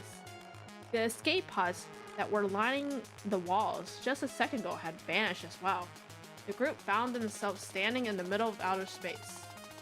Ooh, look at that! Ignoring their confusion, Zero extended out his arms. His braids fluttered with his movements, and he slowly began standing up.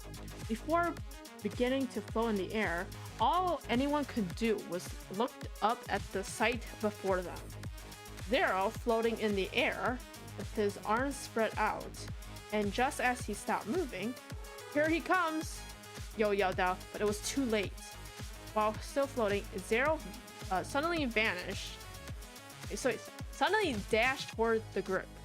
Wait, you thought I was serious? This is all just a big misunderstanding. He softly landed before the group began speaking nonchalantly. I was just toying with you. I didn't expect to surprise you all as much as I did. He snapped his finger and everything went pitch black. Then, through the dark, the sound of snapping fingers once more. The room suddenly filled with green light again. Gone were the starry cosmos, as well as the throne and those eerie candles. They had returned to the escape pod bay. Huh? Congratulations, yo. You beat the game. Well, I feel like we're at the final boss for our final boss area. But like, well, this is not the final area yet. Congratulations, Yo. You beat the game. Zero began clapping as he congratulated Yo. The hero training game is now complete. Oh, this is just a prologue trial. I get it. Alright, anyways, with your newly found strength, there's no doubt about it. You could definitely thrive in the outside world, which means we can begin an even more exciting game. Does that mean you're willing to let us return to the surface? Kazuki shot a suspicious glance towards Zero as he asked. I get the impression we're not understanding one another. I was merely letting you do as you please. What do you mean? The one who answered was Speed's question was Q. It's simple. You knew everything we were planning from the start. Wait, does that mean he knew that we were going to destroy the satellite's master controls? Well, I won't lie. Targeting Space Envoy Free was a solid strategy. Zero was perfectly calm as he spoke. It's true. If you were able to stop it, those on the surface wouldn't have to worry about being monitored or smited by the lasers. They'd be able to freely travel between cities. Then all you have to do is spur insurrection at each location and create strongholds. Perhaps one day in the distant future, you even succeed to usurping me. I don't know. Can't think. His calm tone changed quickly as he began laughing. Just picturing it is good enough to me to get excited. He showed no restraint as a piercing laugh came from behind his disturbing mask. As his laughter echoed around the room, Yo tensed up and realized just how warped the man in front of him was.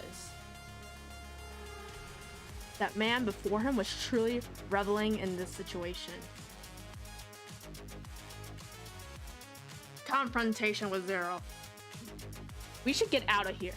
The moment he finished his sentence, AG dashed in a surprisingly swift manner towards one of the escape pods. Oh my. It took a moment for Zero to realize what he was attempting to do. In response, two floating objects appear almost instantaneously. They could only be described as giant drones that took the form of hands, a left hand as well as a right. The hands moved with precision as if they were Zero's own. It was the left hand that moved first, grabbing AG's entire body. No, Todoroki! Eyes dread of fear. Yeah!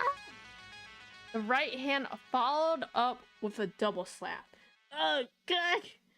AG's body was then carelessly tossed back to the ground where he had been standing, almost as if he were a toy. No need to worry about your pretty little heads. I'll send you back to the surface eventually. However, since it seems you're all unable to focus on the conversation at hand, I'm just going to take a moment to eliminate these distractions. This time, Zero waved his own right hand in the direction of the escape pods. Then, at the moment, the sound of a machine starting up in the distance could suddenly be heard. A moment later, a thin beam of light came through the ceiling and proceeded to pierce one of the escape pods. It was a laser. Before anyone had the chance to process what was happening, the ensuing explosion had destroyed the escape pod. What the? The assault didn't stop there. One by one, the escape pods were destroyed by an onslaught of laser beams that had descended from above. Boom, boom, boom, boom. All they could do for the moment was endure the intensity from the heat of the blast. It wasn't long before all the escape pods in the hangar had been utterly annihilated. Now that there aren't any other distractions, shall we continue our conversation? Zero's tone remained even, despite all the destruction that had just transpired. Were those lasers from the Space Envoy free? Kazuki choked out the question that had briefly gotten stuck in his throat. How is that even possible? We already destroyed Space Envoy free's master controls, didn't we? Oh, oops. I would have liked to keep that part a secret for a bit longer. Zero expressed a tinge of disappointment as he scratched his head. What you destroyed was nothing more than an external device. It's nothing something I had any need for, given that I could control the satellites directly with my mind. With your mind? Yes, which means that your invasion of 24 City was little more than a waste of time. Such a shame, really. There was an air of nonchalance to Zero's explanation. What? How's that even possible? Aw, poor Yaki Ichitaro. We're in the same situation, you know. I remember that conversation. It's hilarious. What exactly are you after? Though it took effort, Yo managed to speak up. You stole my memories and locked me up in that place. You're just toying with our lives. So what the hell are you actually after? Stole your memories and locked you up? I didn't expect you to see it that way. Zero shrugged his shoulders. My goal has been the same all along. I just want us to play a fun game. What do you mean? I designed an exciting game, packed with blood-pumping thrills. The ultimate game, if you will. As he spoke, Zero's tone grew triumphant. A game should always have high stakes, played with your life on the line, don't you think? I don't see much of a point in playing otherwise. That's the sort of game I long for. I'm sure you think the same way. You want to play that kind of game, right? Is this some kind of joke to you? The longer Zero spoke, the more Yo could feel his anger threatening to bubble over. You wasted the whole years of my life by locking me away in that village. As Yo shouted, it was apparent that his rage was being channeled through those words. What part of it was even a game? What did trapping me there have to do with anything at all? On the contrary, it actually played a sizable part. Zero declared bluntly. You are a precious adversary after all, Yo. Adversary? Hold on. As we speak, all the cities of Neo Tokyo are being reborn as places where games decide every last outcome. Granted, I was the one who enacted that law after becoming the surface's ruler. Everything was being decided by games? Yo couldn't even begin to understand what that meant. You've got to be kidding me. You really expect us to believe that? He's actually telling the truth. At the sound of a meek, trembling voice, Yo whipped his head around to look at Koichi. Huh? Every citizen of Neo Tokyo cities have gotten caught up in this guy's games. Eiji spoke through all the swelling on his face to express his disdain. So you're telling me that kids, adults, every single person in Neo Tokyo are all being forced to do this? They're really stuck playing ridiculous games like I had in that village? No. That village is more of a training facility. I would never enact such simple games for those on the surface. The innocent way in which Zero explained it made it sound all the more ominous. A real game has no meaning when your life is not on the line. Were you not paying attention to what I said earlier? Living in that village and going on with your little venture before escaping with your allies? Zero spoke as if licking his lips in anticipation. I've been waiting for you to grow stronger, Yo. Yo felt all the strength drained from his body as he proceeded to listen to Zero's words. Everything he had been through, living in that village, the way his allies had rescued him, and even the way they stopped here in their tracks, had it all really been a part of Zero's plan all along? This guy's totally nuts. Ski's voice trembled as he spoke. Zero paid her obviously no mind and continued to speak to Yo as if he were the only one in the room. You're special to me, Yo. You're nothing like all those cowards on the surface. You have what it takes to play with me. That's why you need to get stronger by clearing the games in each city. From how he spoke, it seemed like that his eyes must have shone from brightly like that of a child. And with that same childlike vigor, he continued on. So, That so that we might play the ultimate game together. Silence fell between them. It seemed that Yo couldn't utter a single word. Though he could understand the words Zero spoke, Yo couldn't comprehend or emphasize with the sentiments at all. There's no need to fret. I anticipated that making such a journey alone might make you uneasy, so I arranged these rebels to be your allies. What the hell? You're saying we need to play your stupid games too? Crap. Why would we? Sorry to be the bearer of bad news, but Zero cut Kyakuichi off with an icy tone. The possibility of losing a few participants was considered when playing this game. Whatever boldness Hyakuichi displayed evaporated quickly in the light of Zero's response. If you want to avoid elimination, I suggest you learn when to hold your tongue. The situation was quickly growing to be entirely too dangerous. Something deep inside Yo told him that he had to escape somehow. He wasn't sure if it was due to good instincts or if it was tied to his lost memory. What should we do? What would even be the right move to make way to get away from this madman? All Yo could do was focus on figuring out the solution to that problem. Better make some choices, Yo. Figure out the dream they want to fulfill. Oops. Okay. You appear to be hesitating. I suppose I can give you a few options. Zero suddenly spoke. Zero spoke up suddenly. Huh? You did this often back in the village, did you not? Here, choose. 3 choices appeared before Yo after Zero said that.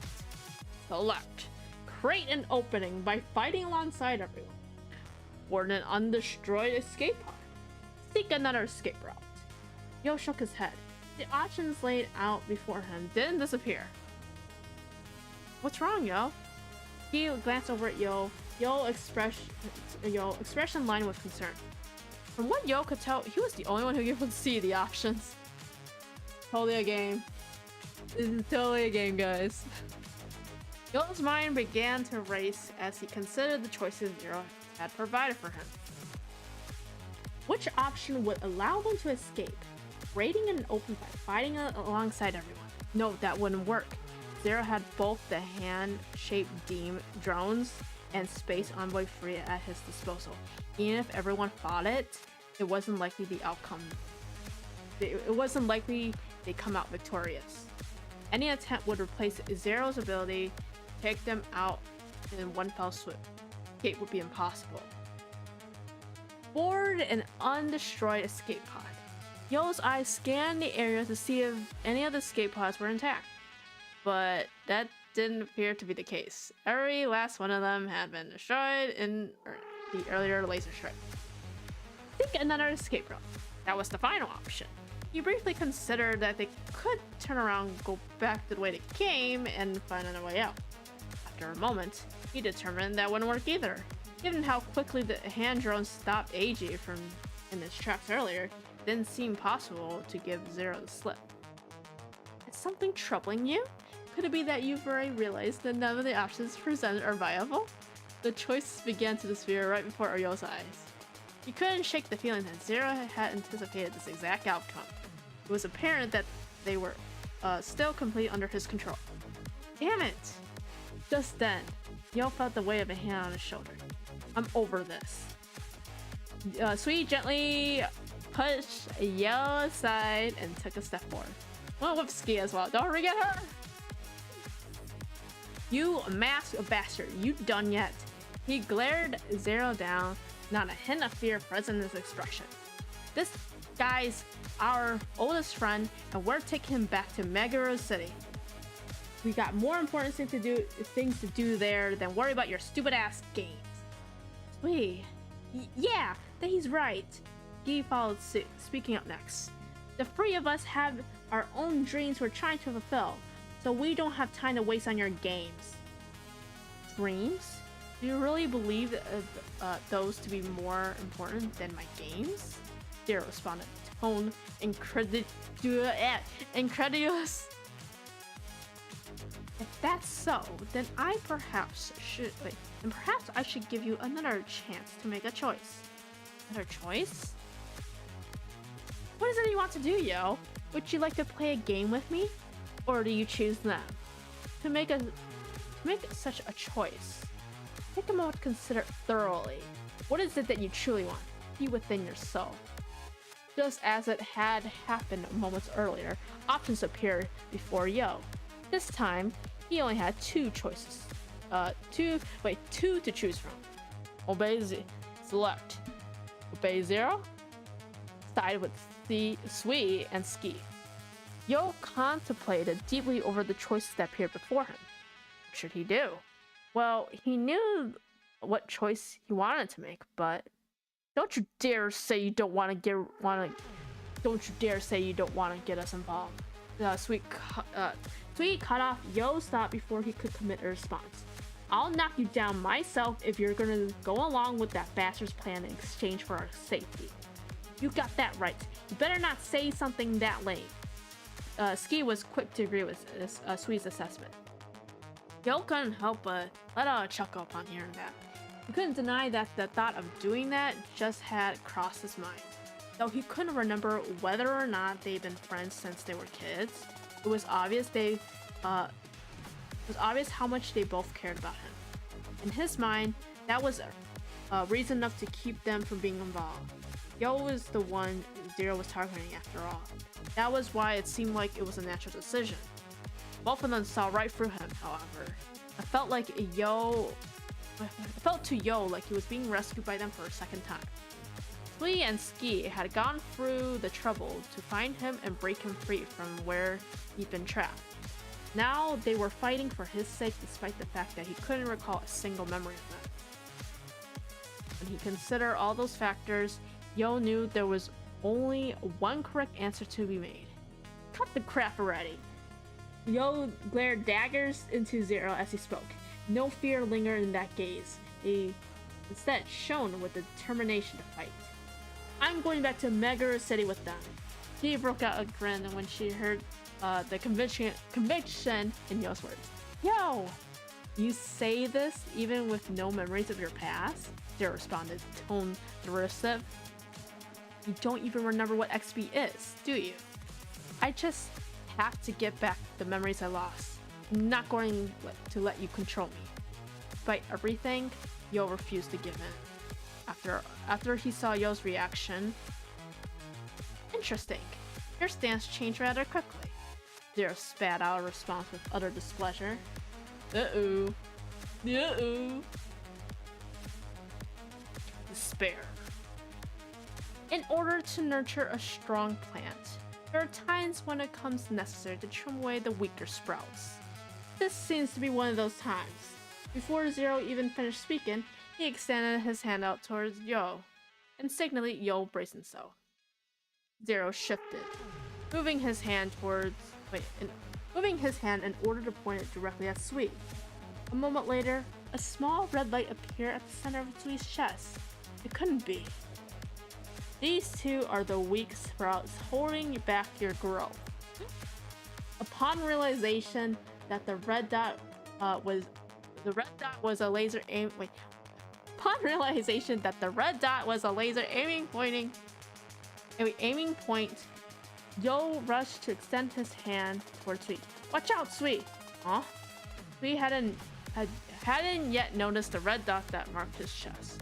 Then a moment later, a laser beam came through the ceiling and proceeded to pierce Sui directly through the chest. Ah! Blood began to gush from his chest and mouth. After only a few seconds, he collapsed. Yo and Ski called out to him simultaneously. They didn't hesitate to run toward his collapsed body had landed. Ski crouched right beside him. What should we do? Sui's eyes fluttered closed as the blood continued to gush from his chest. He pressed her hands against the open wound, desperate in an attempt to stem the bleeding. But, Yo, Sui's bleeding so much, I can't get it to stop. As she spoke, tears streamed down her cheeks. Ski, no, you have to move. The The red light reappeared. The lasers point and now aim at Ski's head. Hurry up, Ski! You have to get out of here! Huh? Panicked and not fully understand what Yo was saying, he scrambled up to her feet. Following his instruction, she began to run, first to the left, then to the right. It made no difference, as the laser tracked her movements with flawless precision. What's this? Run! Yo's scream echoed through the area, but Ski remained where she stood, eyes locked on Yo. It looks like I won't be able to keep our promise. What? As she spoke, tears continued to spill from Ski's eyes. I'm sorry. It's okay though. You'll achieve our dream, right, Yo? I'm sure you can do it. As she finished speaking, the laser beam appears right through his skull. The blood splurted from her head, splattering around her, and then, as if in slow motion, Ski's body slowly began to fall. It was only a moment before she fully collapsed to the ground. Oh, what the? Oh, these eyes. Ooh, dude, this is the worst. That's the worst, though. Yo couldn't manage utter a single word, reduced to only sounds. Everyone else present was rendered speechless by what just had transpired before their very eyes. They couldn't will themselves to move, let alone make any attempt to escape. Despair took over each and every one of their faces. But there was no one. There was no more suffering. But there was no one suffering more than that moment than Yo. He was the one who, overcome by that despair, as he stood in front of the fallen, bloody bodies of his childhood friends. And is this all my fault? Feeling helpless, he asked himself that question. Has this all happened because Sweet and Ski had come to save him? Well, now that we got rid of the dead weight, how about I give you one more chance to make a choice? Zero continued as if nothing had happened. Why don't you join me in the ultimate game I have prepared for this, Yo? Amid his regrets, Yo continued to question himself. I don't have the right to mourn for either of them. How could I, when I don't even remember anything about them? What dream had they even been talking about? What am I supposed to do now? Could I have done anything at all for them?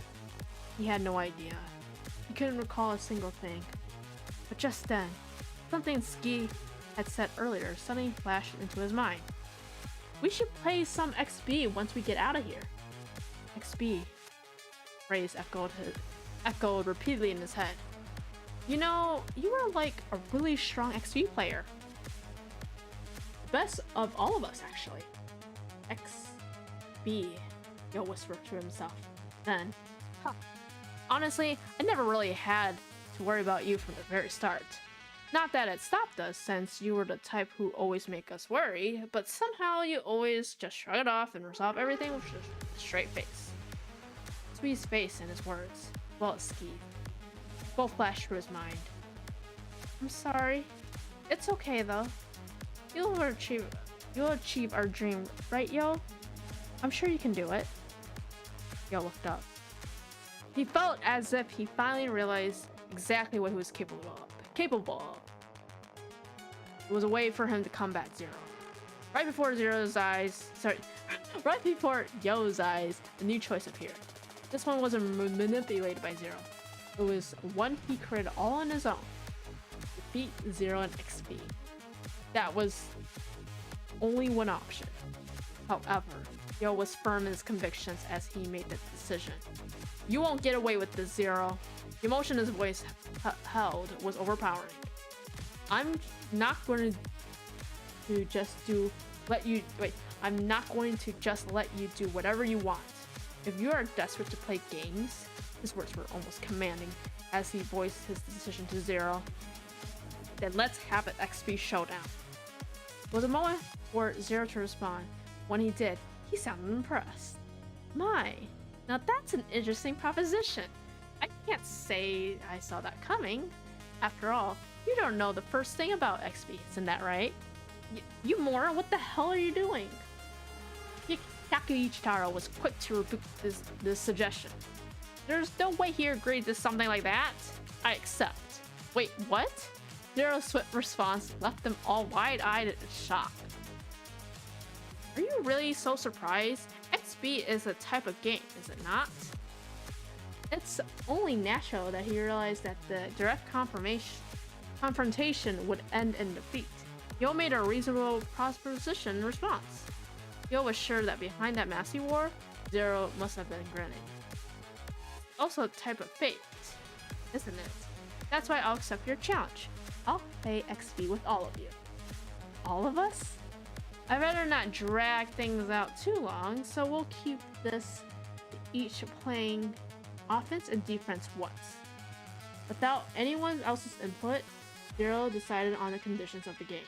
He appeared serious about the effort. You have got to be kidding me. We really have to play two? If we're only playing offense and defense one time, then this will be a one inning game.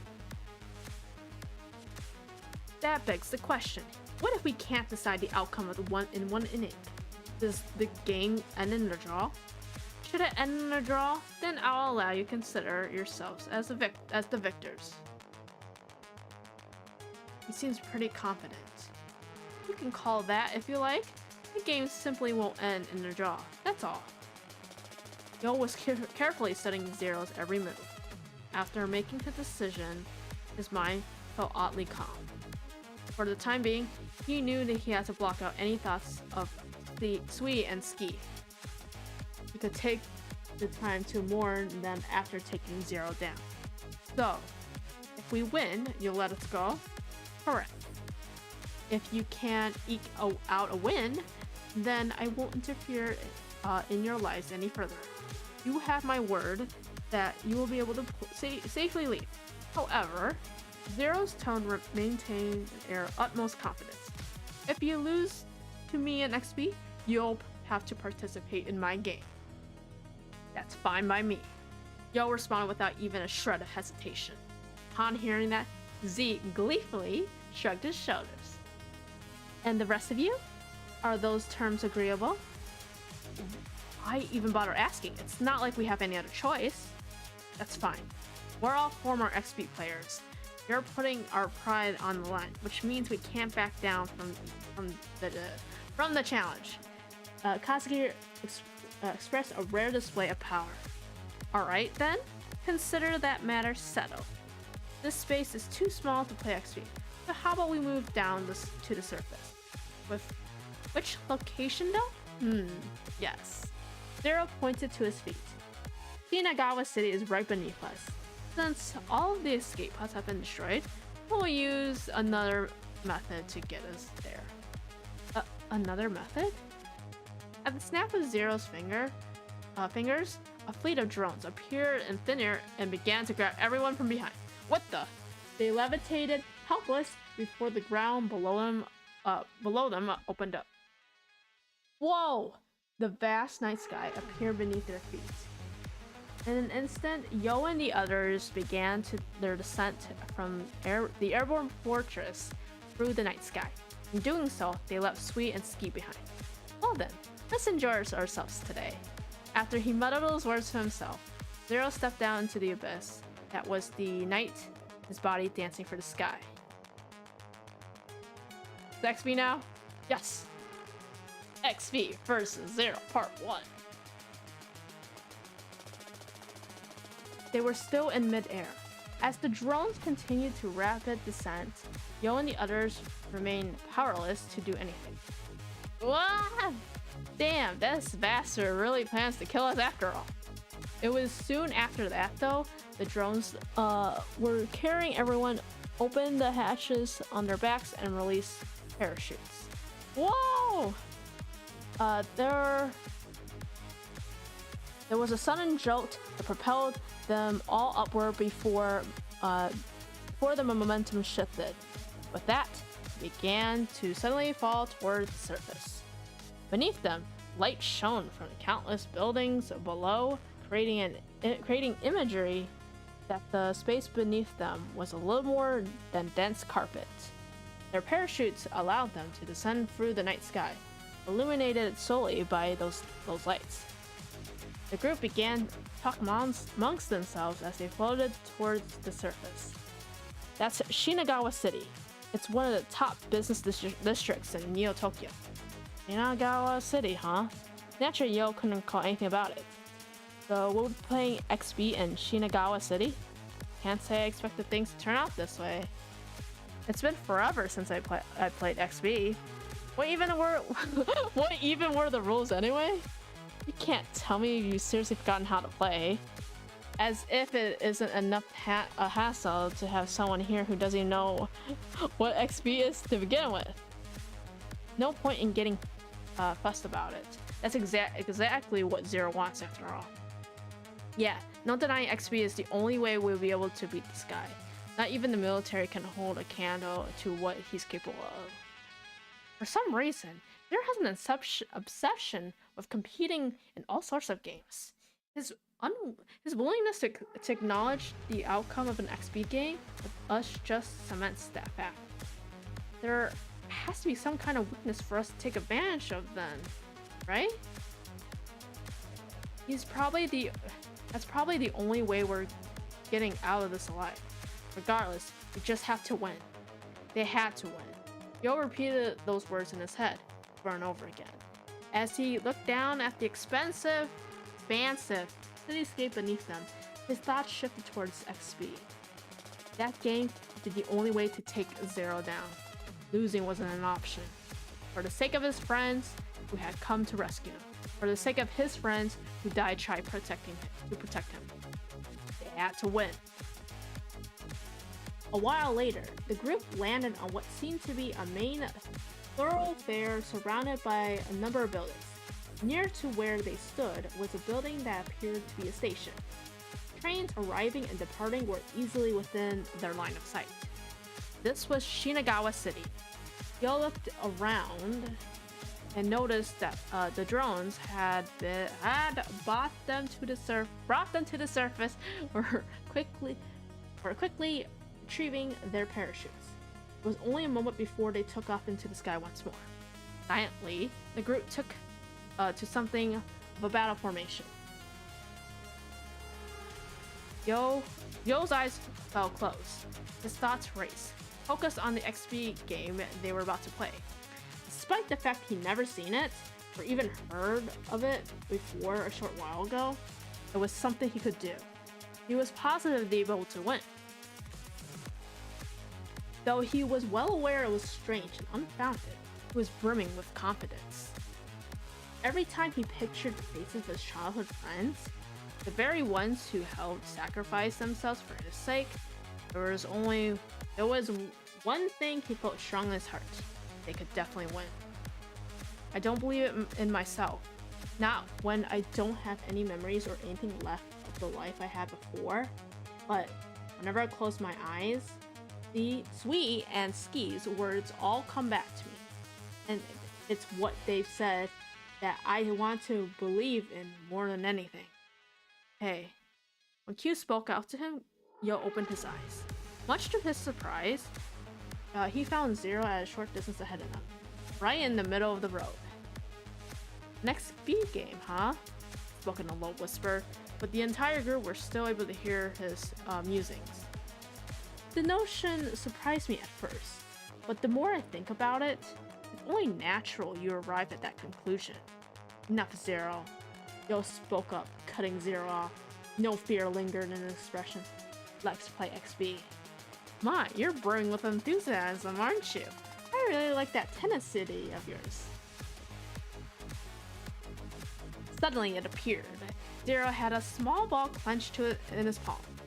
It wasn't any ordinary ball, of course. On one part of it, there seemed to be some sort of button that looked like an eye. This is an XB ball. That'll be what we use in this game. XB ball. Yo felt an odd sense of familiarity with it, from it, despite the fact that it hadn't triggered any memories for him. In XB, you use the ball for both pitching and batting. The entire city will be your field. Games are comprised two teams, alternating which side is at bat. Reaching all bases, first, second, third, and home will take you through the entire city, as that will serve as the field. Zero tossed the ball repeatedly in his hand as he continued the explanation. This is an official XP ball. However, it comes to other equipment like bats, cleats, and gloves. You're free to use what's called XP gear. This gear enhances your physical abilities. XP gear. The fact that it could enhance abilities, as well as the fact that games also took place through the entire city, made it seem like it would be an intense battle. Being touched by the ball or getting 3 strikes are the only ways to get out. This game has no home runs either. For long-range hits, the batter can run the bases until a fielder carrying the ball battles them. The fielder with the ball can battle with the runner to get on base, or to be able to advance to the next base. Battle. That was to say, a runner had to either avoid being touched by the ball or battle those playing defense in order to advance to the next base. The reverse was true for the defense.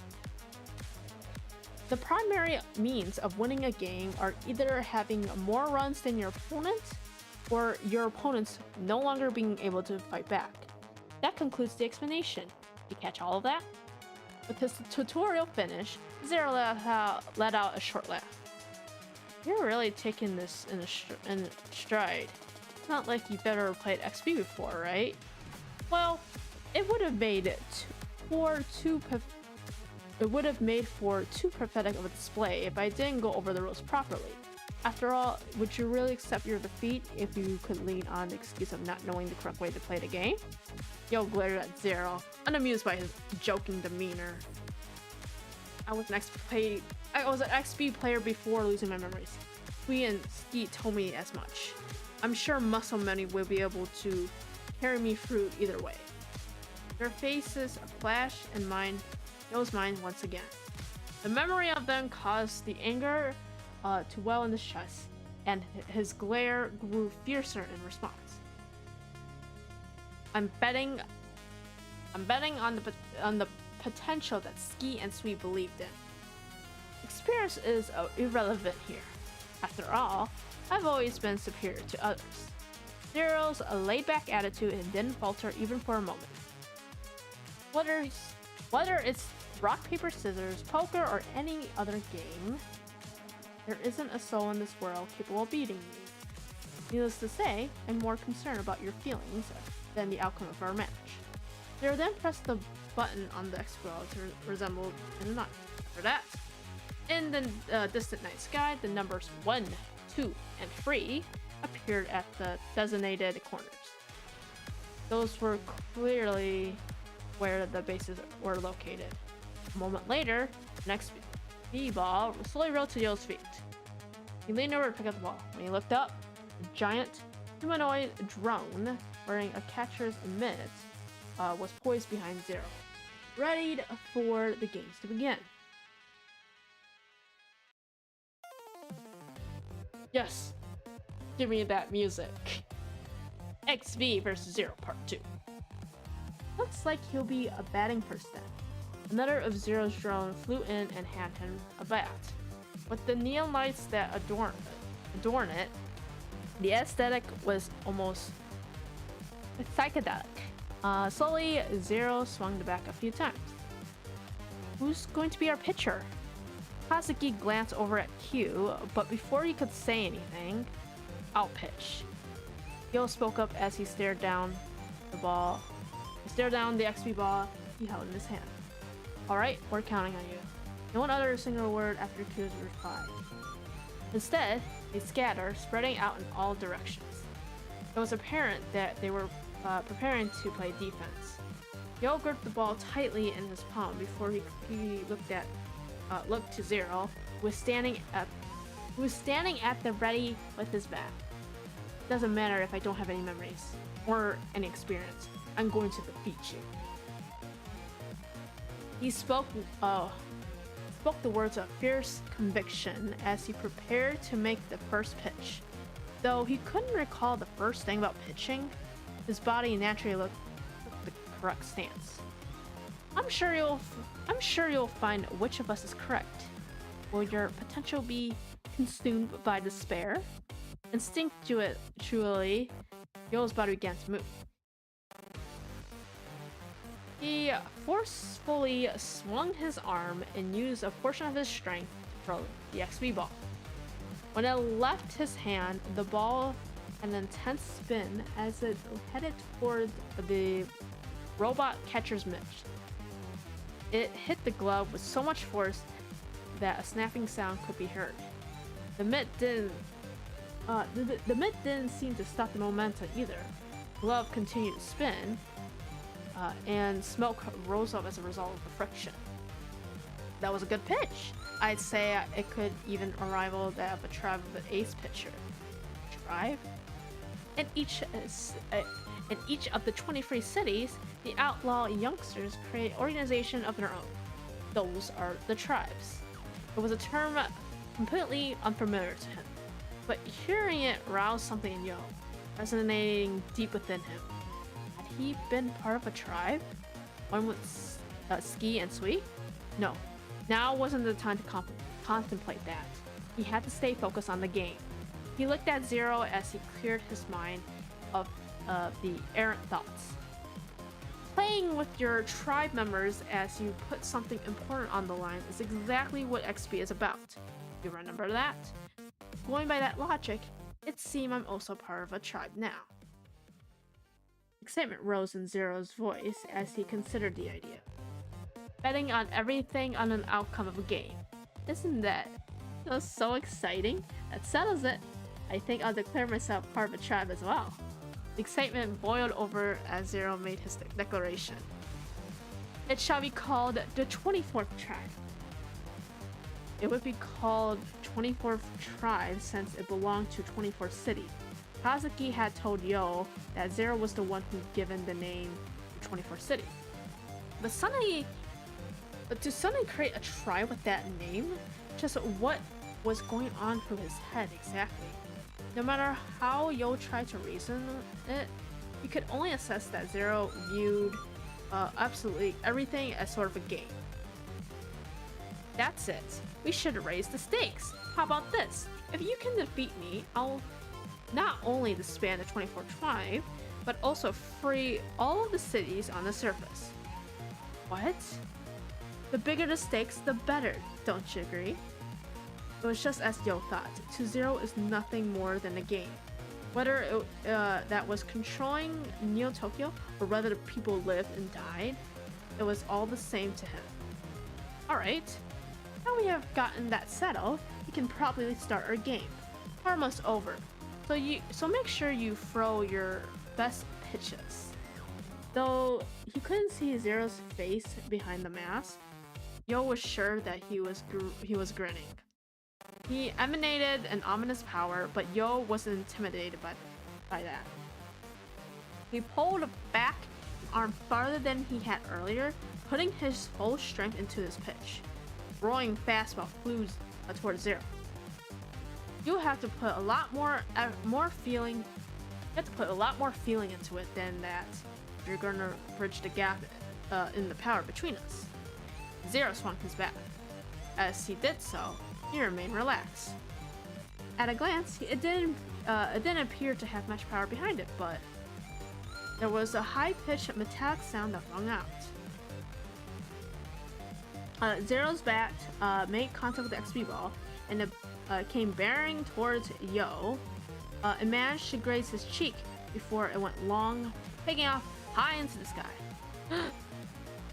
Is that all you got? I'm not sure you actually have what it takes you to win against in that case, Yo.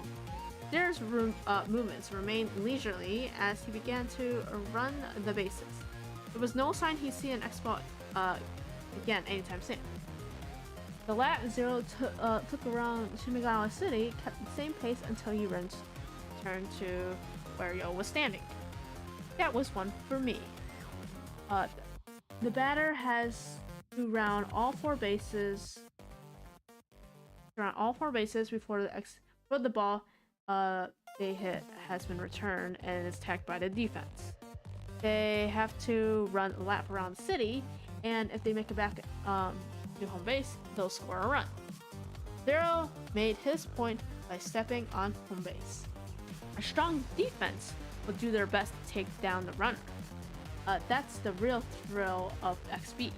But my last hit flew too far, so we eliminated that possibility, huh? Yo found himself grinding his teeth in frustration. Speaking of which, 24th Tribe only has 1 player, which means the next batter up is yours truly.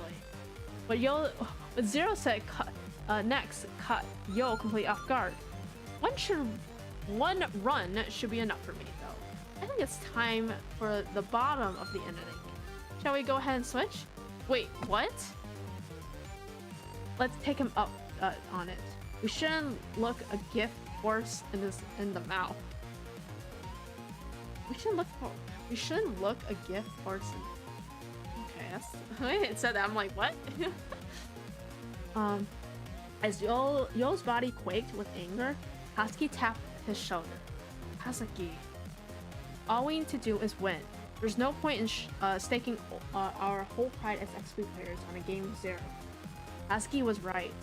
Yo did his best to convince himself on that. There was no denying that even if it came to XP, 0 was incredibly strong. But what they needed to do is focus on coming out victorious. 0 got his guard down. If we can take advantage of that, I'm sure we can find an opening to beat him. XP versus 0 Part 3. The group was now up to bat.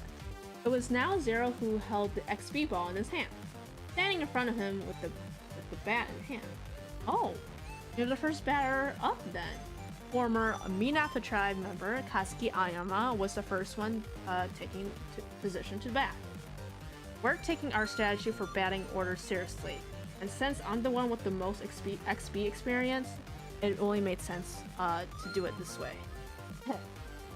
As he started to prepare his pitch, 0 chuckled to himself, but was interrupted just a moment later.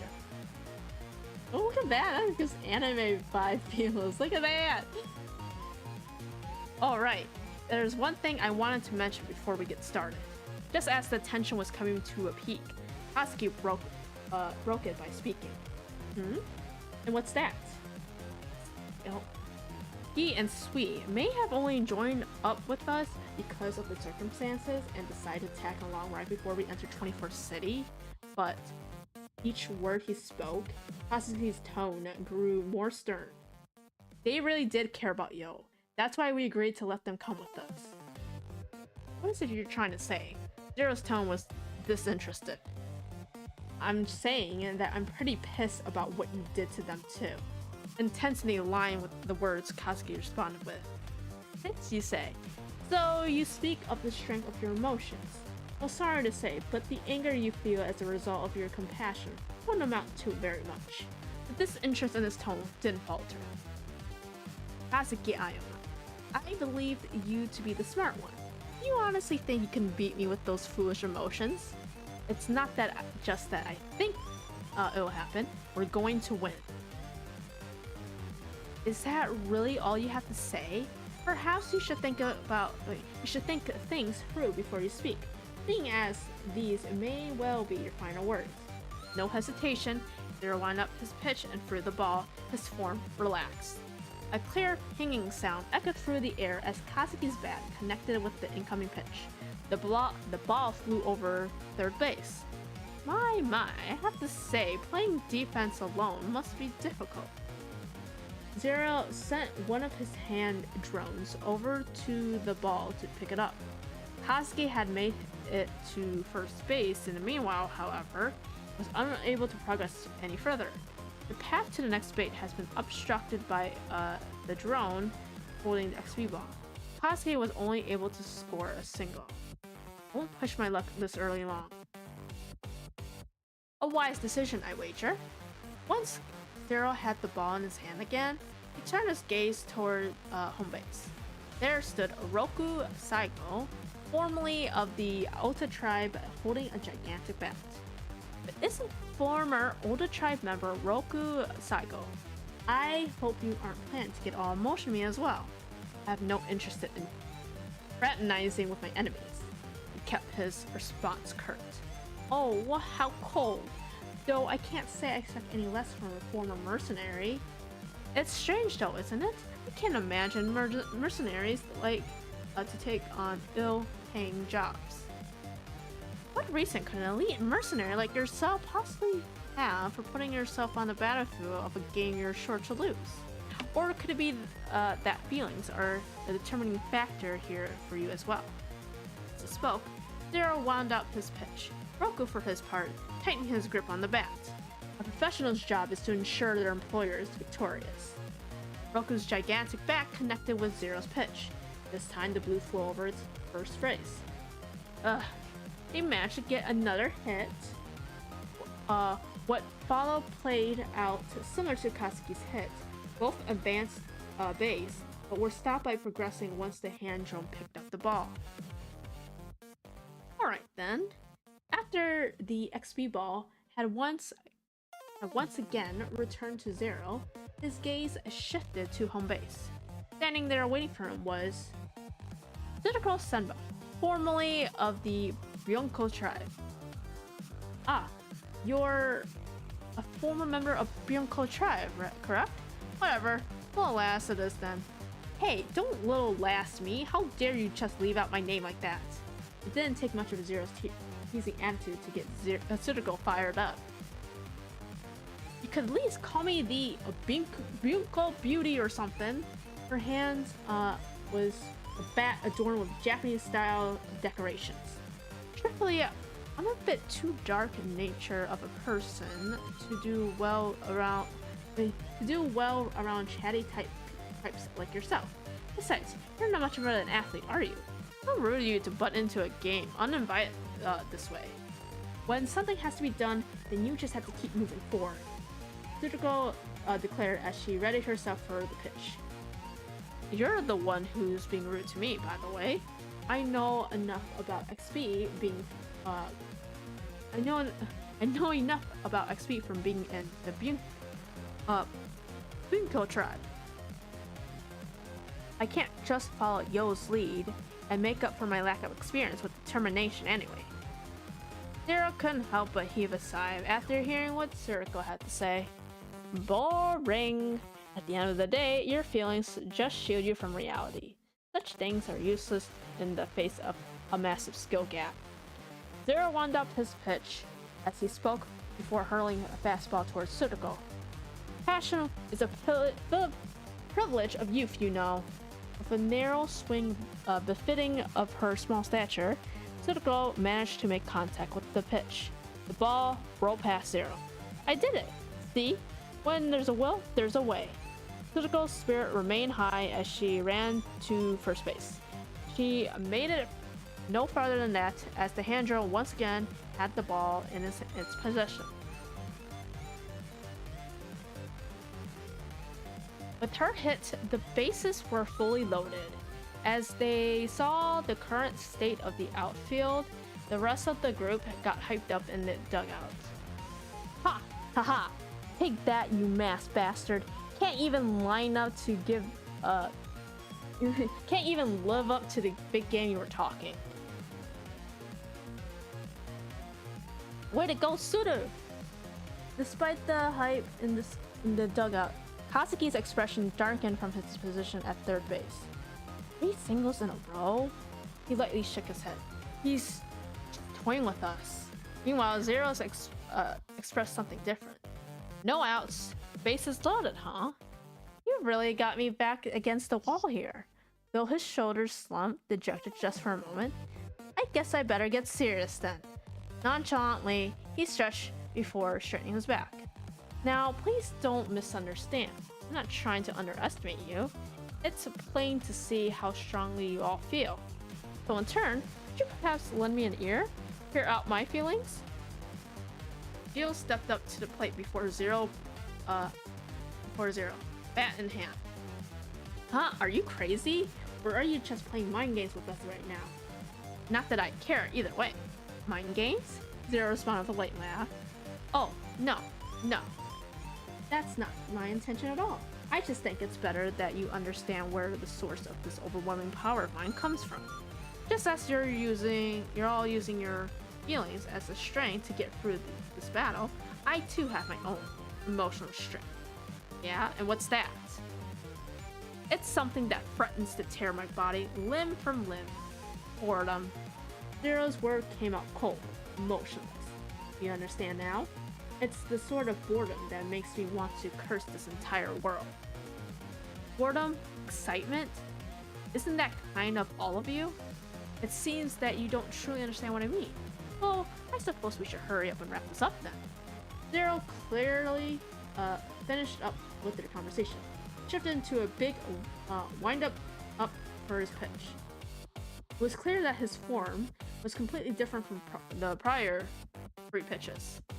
One leg lifted to the air, bent backward, enough so that his back was now visible from home plate. He was amassing an extreme amount of power, his body tightening like a towel being wrung. It was then he unleashed all that power in one shot, rolling next to ball with what could have been described as a perfect pitching form. The pitch was so strong that it boggled the mind. The air pressure from the ball's speed as it flew past caused Gio's entire body to bend backward.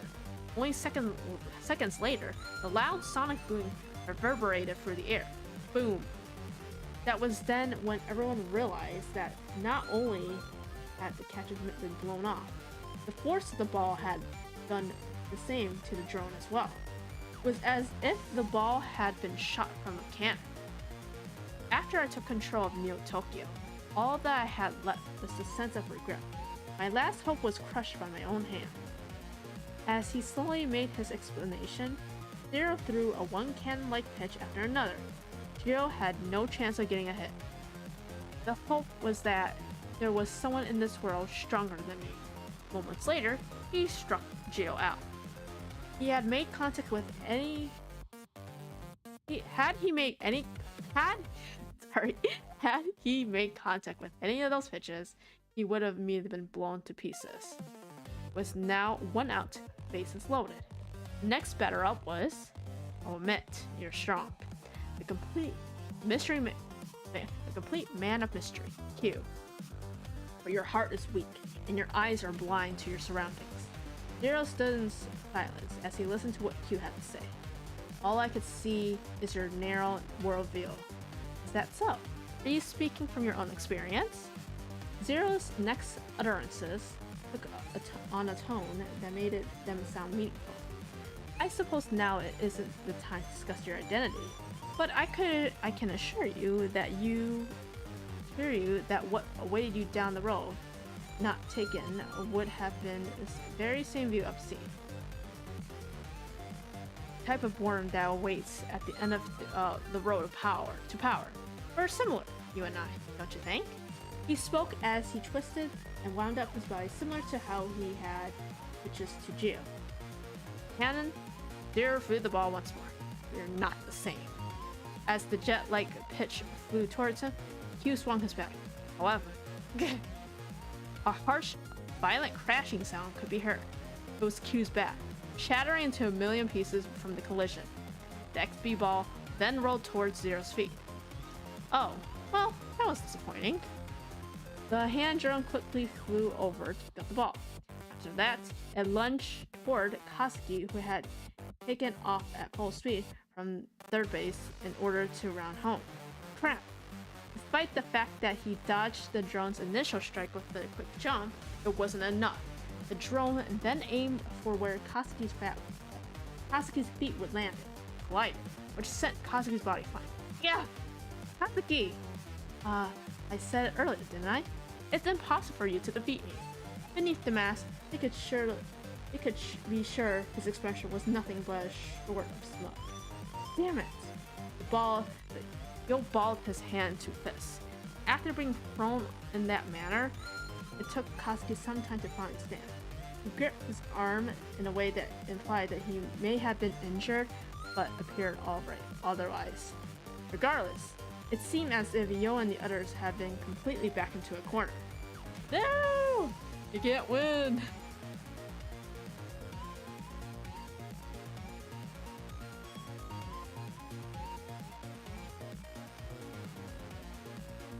Oh yes. XP versus Zero Part 4. 2 outs, bases loaded, and now looks like my favorite to win has stepped up to the plate. Naturally, it was Yo who was standing at home plate. I'm through with letting you mess with us. Despite the way the odds were stacked against them, Yo's fighting spirits hadn't wavered at all. He gripped a particular looking bat in his hand. It was shaped like some sort of machine. That bat looks like kind of weird, doesn't it? It's the same bat he and Sui had been carrying around. They gave it to Yo once they found him, since it's the one that he used when he was in Meguro tribe. They chatted somewhat casually as they watched from the dugout. Back from his days in Meguro tribe, Yo gripped it instinctively, glared narrowed on Zero. How thrilling! You really are brimming with enthusiasm. So what do you think? Are you having fun? Stop yapping and start pitching. This way I can finally crack you in the face with all I got. Fury filled Yo's voice as he responded to Zero's teasing. It's so much fun to seeing you get worked up like this. Zero began to wind up his pitch as he spoke. It's just that I want you to enjoy our game, Yo. I promise it won't be boring at all. He then used his full strength to pitch the ball. The XP ball moved at lightning speed. Yo swung his bat as the ball flew his way, but all he managed to hit was the air. The velocity of the ball caused Yo to stagger as well. Yeah. Strike 1. 2 more of those and it'll be game over for you. Despite hearing those words, any semblance of defeat was absent from his gaze. If anything, his determination had only heightened by the challenge.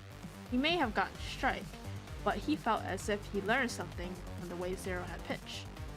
Even here and now, right in the middle of our game, your growth continues to be tremendous. Huh?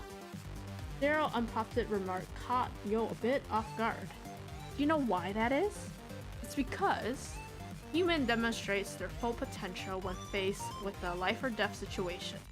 The scent of death has permeated the field. Permeated? I don't know, man. Permeated the field. That in turn, it will be a cardiotonic drug to spur your growth. Once I win this XP match, I'll ensure you all participate in my games on the surface, just as you promised. And with that sense of perpetual danger instilled in you, ultimate death games will await you. As he said those words, Zero began to roar with laughter. It really was true after all. Zero viewed absolutely everything as some matter of game. You changed Neo Tokyo's laws in order to find an opponent to play against, right? Why you had to involve everyone on the surface then? Are you saying that I should have just made you my adversary from the very start? That's a bit conceited to say, don't you think? Zero shook his head and heaved a sigh. There's no denying that you're special to me, Yo. But to become the one? Well, that'll depend on you. On me? What do you mean by that? It's not as if you're the only player with that latent potential to be an adversary. I actually have a few candidates in mind. And who are they? The ones I've let join 24 Tribe. I've been keeping a close eye on their development. I call them the numbers. The numbers. Much like you, they're candidates to become my adversary. There are also the rank champions of the depth games that are held in each of the surface cities. The numbers. So there were currently reigning the reigning champions of all the depth games held across in different cities. In addition to that, Zero held control over them in the 24 Tribe, and were also candidates to become the adversary Zero was seeking. Yo couldn't even begin to imagine just what sort of people they may have been. And you will be added to their ranks, and where you will be tasked with defeating them in the death games they excel at. You should survive until the end. Then the time to reap my harvest will finally arrive. Zero undoubtedly grinned beneath his mask. Yo could surmise that much from the rising elation in his voice. When that happens, once you've proven that the only you deserve to be my adversary, you'll be the one to play the ultimate game with me. Sounds like the ultimate boss battle challenge, maybe. What the hell are you on about? Everything you're saying is totally absurd. You really think I'm gonna go along with your delusions? As desperate as Yo's retort sounded, he found that he was beginning to understand Zero's madness. You're the one who promised to take part if you lost to me in XB. Or have you already forgotten? You'll take part in XG, Neo Tokyo's ultimate game of survival. XG? I know it must sound so much XP. However, I can assure you it's quite different. Putting your life on the line in XG games, now those are the greatest games to play. As he carried on, Zero began to wind up for his second pitch.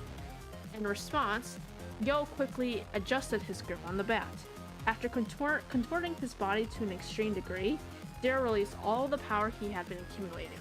The resulting pitch zoomed toward Yo with extreme speed and force.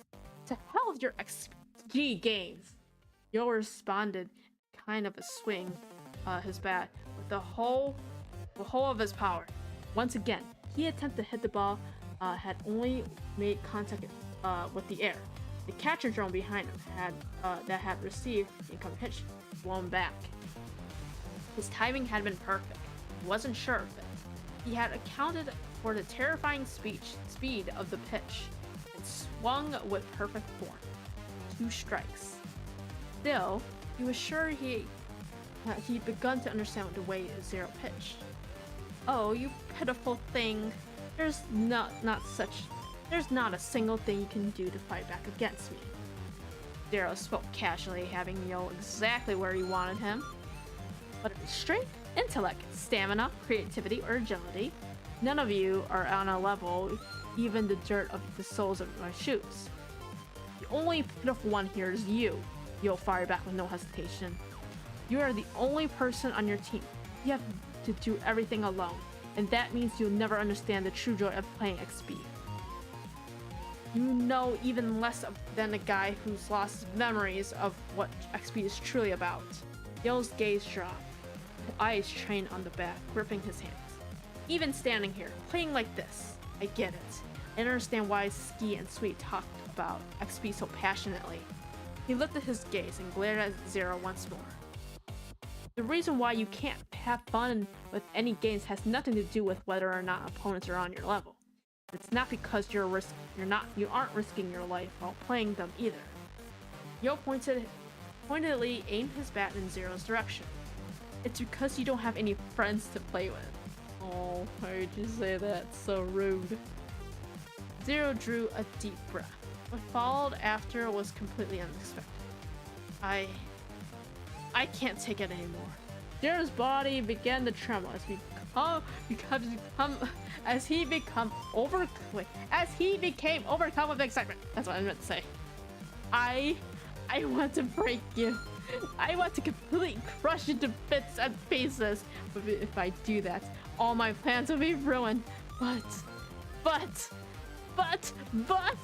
Abruptly, the trembling stopped. But even that might be fun. Zero stretched out his arms wide. He bent his body back to face the heavens. A strange energy began to emanate from him. Yo could see Zero's entire body being enveloped by a sinister magenta aura. Both his left and right hand drones began to float above him. Softly, Zero tossed The XP ball he had been holding up in the air slowly began to float upward, as if being drawn to the hand drones. They then, as both drones carefully cradled the ball, a deep crimson ball of energy materialized from XP ball. Well, this seems like a problem. The hell? You're telling me like that is even possible? I mean, yeah, I think so. Those drones are probably XB gear. Kazi has been watching the Zero and Yo's battle from a distance all the while. He screamed out as he held his injured arm. This goes beyond the norm. Yo, you gotta get out of there. Those words didn't manage to reach Yo's ears. Yo was completely focused. Perhaps that was what triggered his memory. The next attack was going to be exactly the same as how he faced previously against Zero in Meguro City. That time, he had been defeated, which planted both fear and trauma into his heart, and in turn, caused him to lose not only his memories, but 2 years of his life. He vowed to himself that he would win this time. That's why he showed no hesitation. It was only determination lining his features. Accept your fate. The ball of energy floated above Zero, continued to grow in size. A moment later, static briefly clouded Yo's view. Two faces flashed through his mind. You got this. You... I think he meant Yo, right? Right?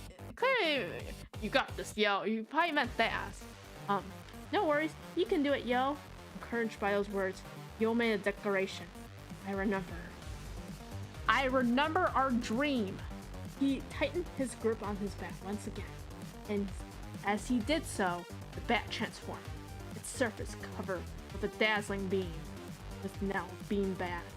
Energy fluttered from the beam bat like glittery cherry blossom petals. Get ready, Yo. The energy vault above Zero's had seemed ready to burst. Then Zero motioned his arms forward.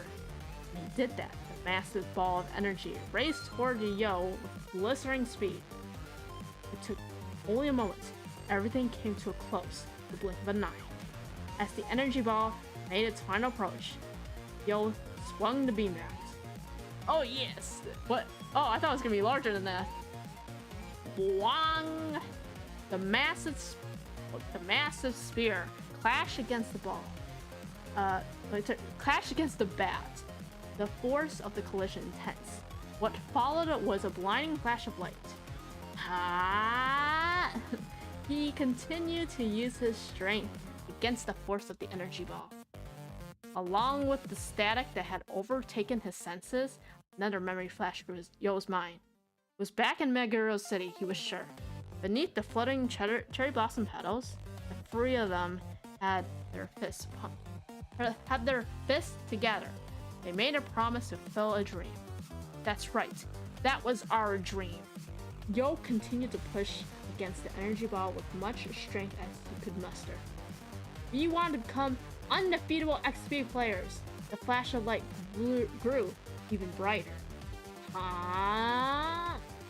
This time, Yo completed the swing, bat carrying through. Wang! The energy completely dissipated, leaving nothing but the normal XP ball in its place.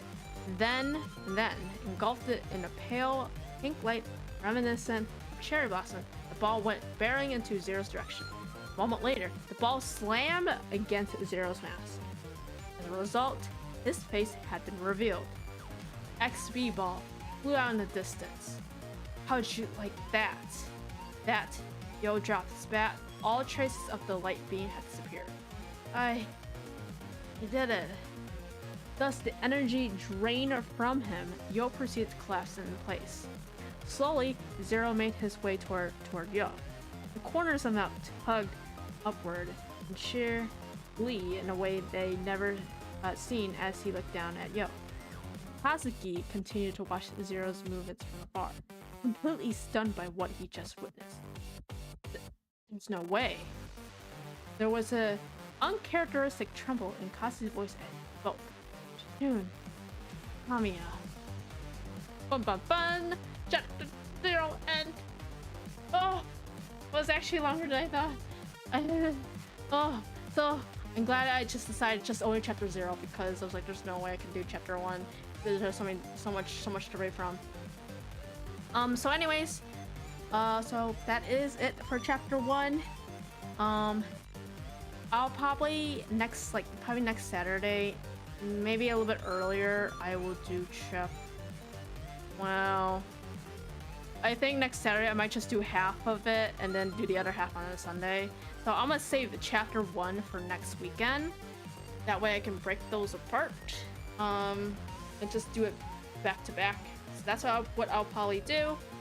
So anyways, thank you so much for watching. I am taking tomorrow off, and then so I'll be back on Monday evening. I think I decided. What did I decide to play? Oh, I was gonna play Persona 5, the Phantom X, to do the event. That's what I'm planning on doing, 9 p.m. Eastern on Monday. So anyways, thank you so much for watching. Enjoy the rest of your night, and I'll be back Monday evening.